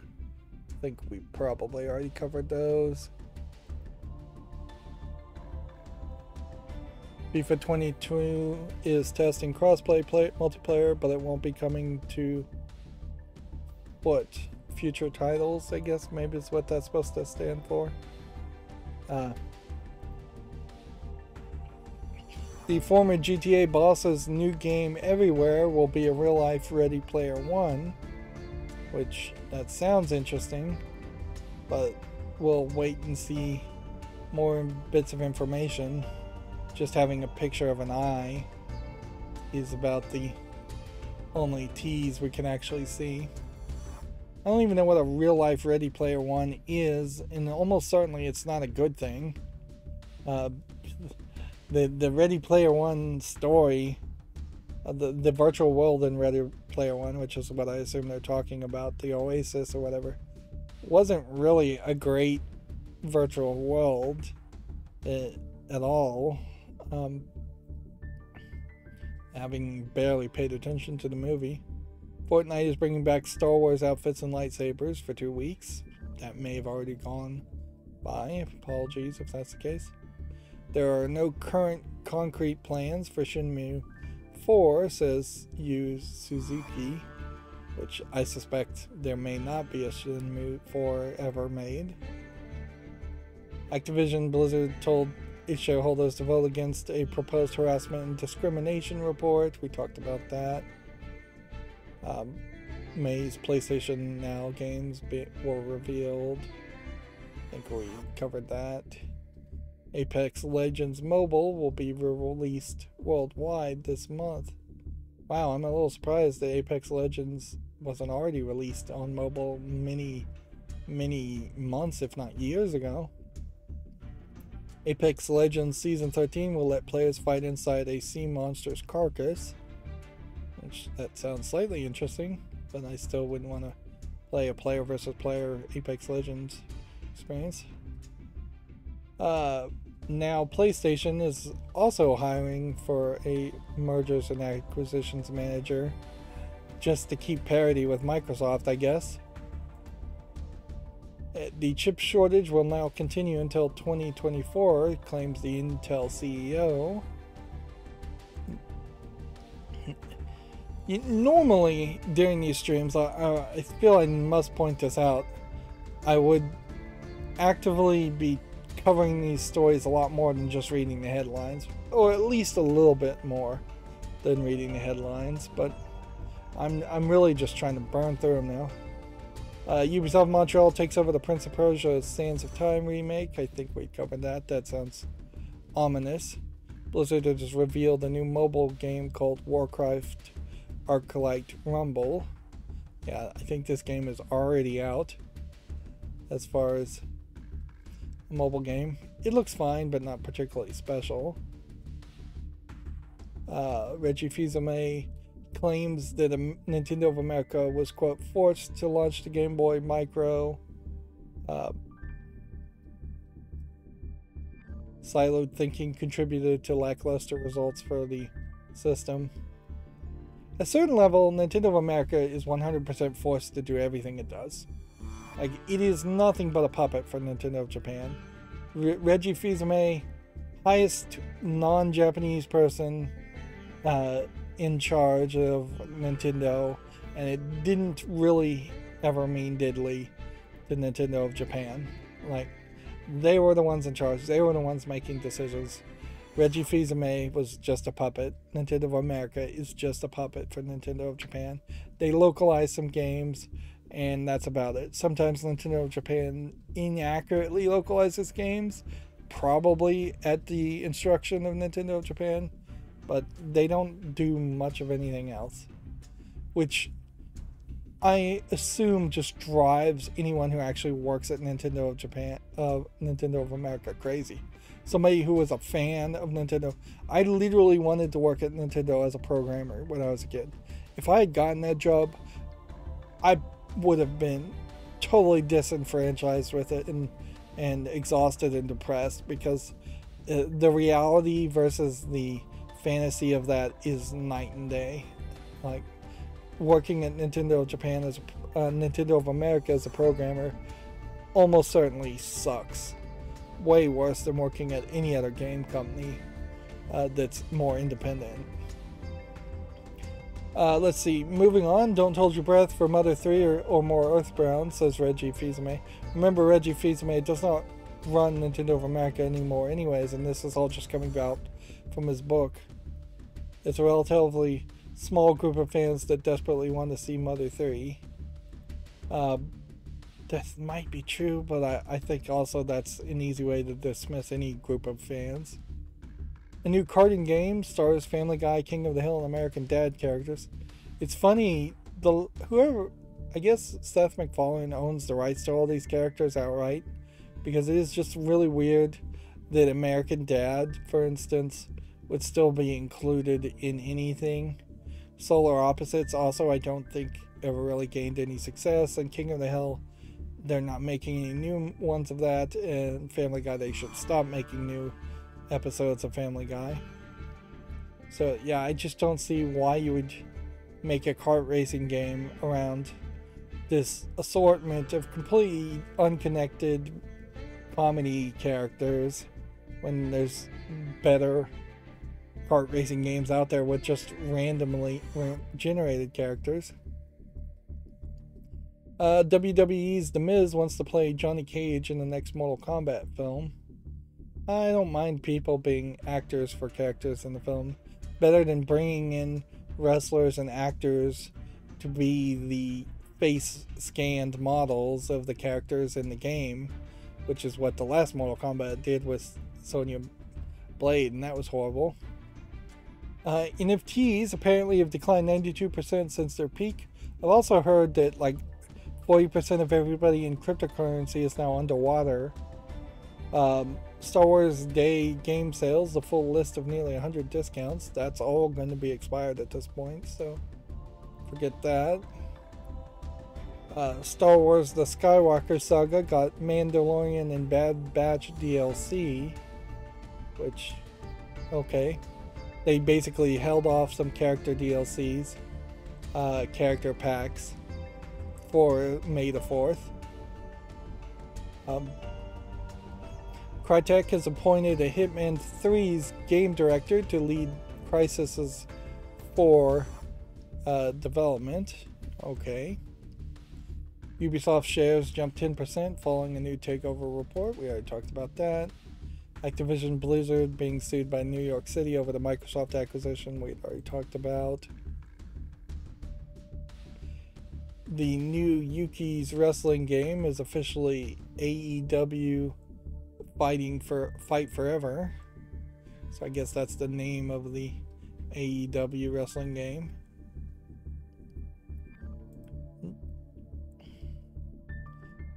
Blizzard details planned Overwatch 2 changes following the beta's first week. These are all old things. There's no confirmed runtime for the Xbox and Bethesda showcase, according to Microsoft. So, when we have no idea how much will be announced. At a certain level, they shouldn't say one runtime, and they should just go as long as they want to go, whether it's 5 minutes or an hour.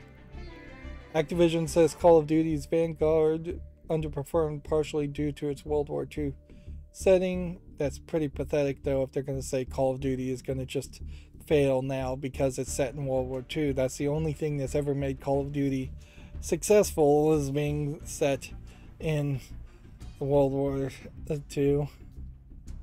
That's a ridiculous claim, in my opinion. Like, I don't even know if any other Call of Duty game was not set in World War II.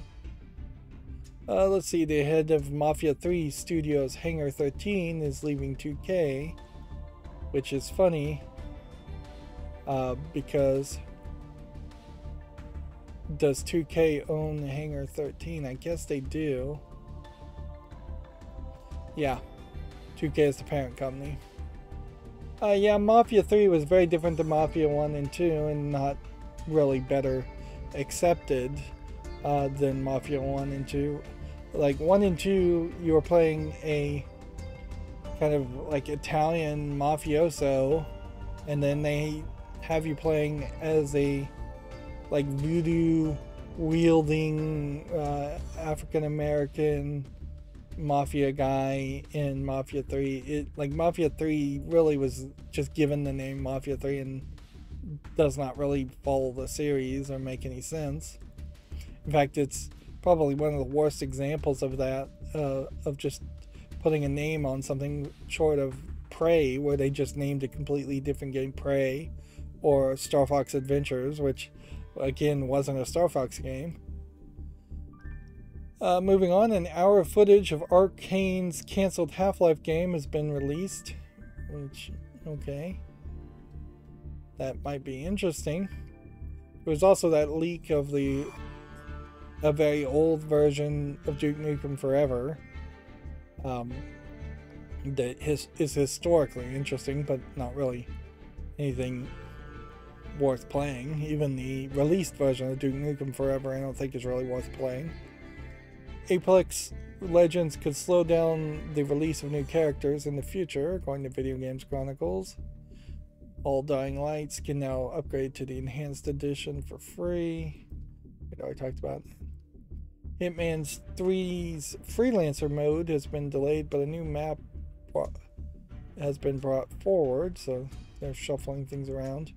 Which kind of makes a lot of sense. If they're in the middle of being sold off, that things would change. Epic Game Store's next free titles. Looks like the game Prey is one that is free. The Summer Game Fest live showcase is dated for June.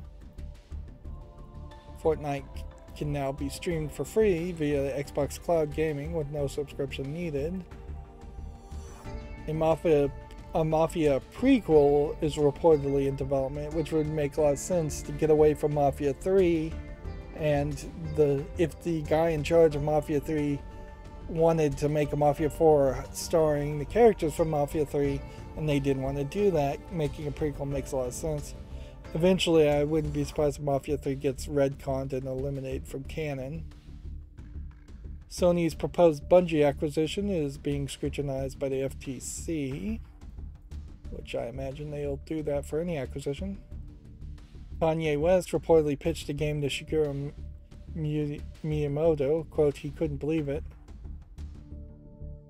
Which I'm assuming, being a Japanese guy, and he just smiled and nodded while Kanye West spouted nonsense and insanity. Almost certainly would never happen for any celebrity, let alone one pretty crazy as Kanye is. 343 says it's working on Halo Infinite's gun jamming bug after a bumpy Season 2 launch. And then Video Games Chronicles has 4 minutes of Mario Strikers Battle League gameplay. And then I have another group of articles here, just about 10 more, and try and power through these. And then all that would be left would be a bunch of Gamatsu articles for Friday. The Obi-Wan Kenobi series could tie into Jedi Fallen Order 2. The actor hints. Not even sure I knew there was an Obi-Wan Kenobi series coming out. Not paying any attention to Disney Plus things. Blizzard has appointed its first head of culture. Outriders Studios has yet to receive any royalties for the game, as the game hasn't broken even. Which, yeah, that is pretty typical as far as game developers, is that, or games that get released, is that you really can't ever plan on seeing a dime in royalties after the initial publisher investment. And I don't know if that really says Outriders is particularly failing. It probably is, but that's probably true for most games. A new Final Fantasy XVI trailer is set to air soon as the game nears completion. I'm not expecting major differences for Final Fantasy 16. The award-winning indie game Unpacking has finally been dated for the PlayStation. Xbox downtime left some users unable to boot games, and this incident once again highlights a flaw in the way the system Xbox servers authenticate people, whether they can play games or not. And it pretty much does say that there is an always online element to the Xboxes that they snuck in when nobody was looking. Let's see. Xbox will apparently bring Game Pass streaming to TVs in the next year, it's being claimed. How they accomplish that, I'm not sure. If you have to use a phone for a controller or something, that would make a little bit more sense. Let's see. They're reportedly planning to launch a Samsung app and a streaming puck. Yeah, the puck would make a lot of sense, instead of just using a phone and streaming directly to a smart TV. Apparently, Babylon's Fall dropped to just one concurrent player, and it was a journalist that claims it was him for a brief second. Babylon's Fall failing miserably. Apparently, the former Nintendo America boss Reggie Fils-Aimé secretly hated Donkey Konga. I don't know why you would specifically hate that game, and it was fine little side game, niche game. The Security and Exchange Commission charged Nvidia $5.5 million for failing to disclose crypto mining influence on GPU sales, which is an interesting fine, but not much of a fine. In recent years, crypto mining has been blamed for video card shortages. And then last one, Xbox's Project Belfry may have an RPG element according to a job listing. Alright, so that leaves me with just still a ton of news from Gematsu. But when we cover the Gematsu news on Friday, that'll be much more Japanese influenced games, so there'll be slightly different things to talk about.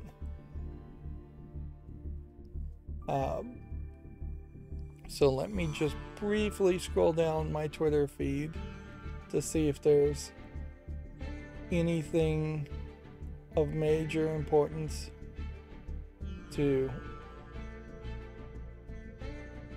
talk about. Otherwise, we'll be done for today. We went 3 hours and 37 minutes. We don't have a single network drop frame. 11 out of about 8 million frames dropped because of rendering, and 1 out of about 8 million frames skipped. So video cards, at least according to OBS, not having any trouble. I wouldn't be surprised if the black flicker I saw was just me blinking or something else. So I may not be having any video card problems. But this is how it goes, is that I played like 40 hours of Mirror's Edge Catalyst and didn't see any problems at all. And then a month later, problems. A month later, more problems. A month later, more problems. So I'll just never really be confident until 4 or 5 months down the road if I just have absolutely no problems at all. It is kind of a good indication, though, that as soon as I put in the video card, I started to see problems with that. So maybe it was a video card in part, but honestly, it could have been so many things, and it could be a little bit of everything. If I was starting to see video game problems at this point with my old video card plugged in, at that point I think it is just time to do the unthinkable and build a whole new computer from scratch, brand new components. Like, I wouldn't have to buy a new case, but that's about it. Like, but that's really expensive. That's a lot of money wasted, a lot of money flushed down the toilet. Like, and at a certain point, getting back to the idea of honest business, like, I don't know what to do with a bunch of components that are suspect and possibly broken. Try and sell them as broken things on eBay, and see if that works, and deal with all eBay scammers everywhere.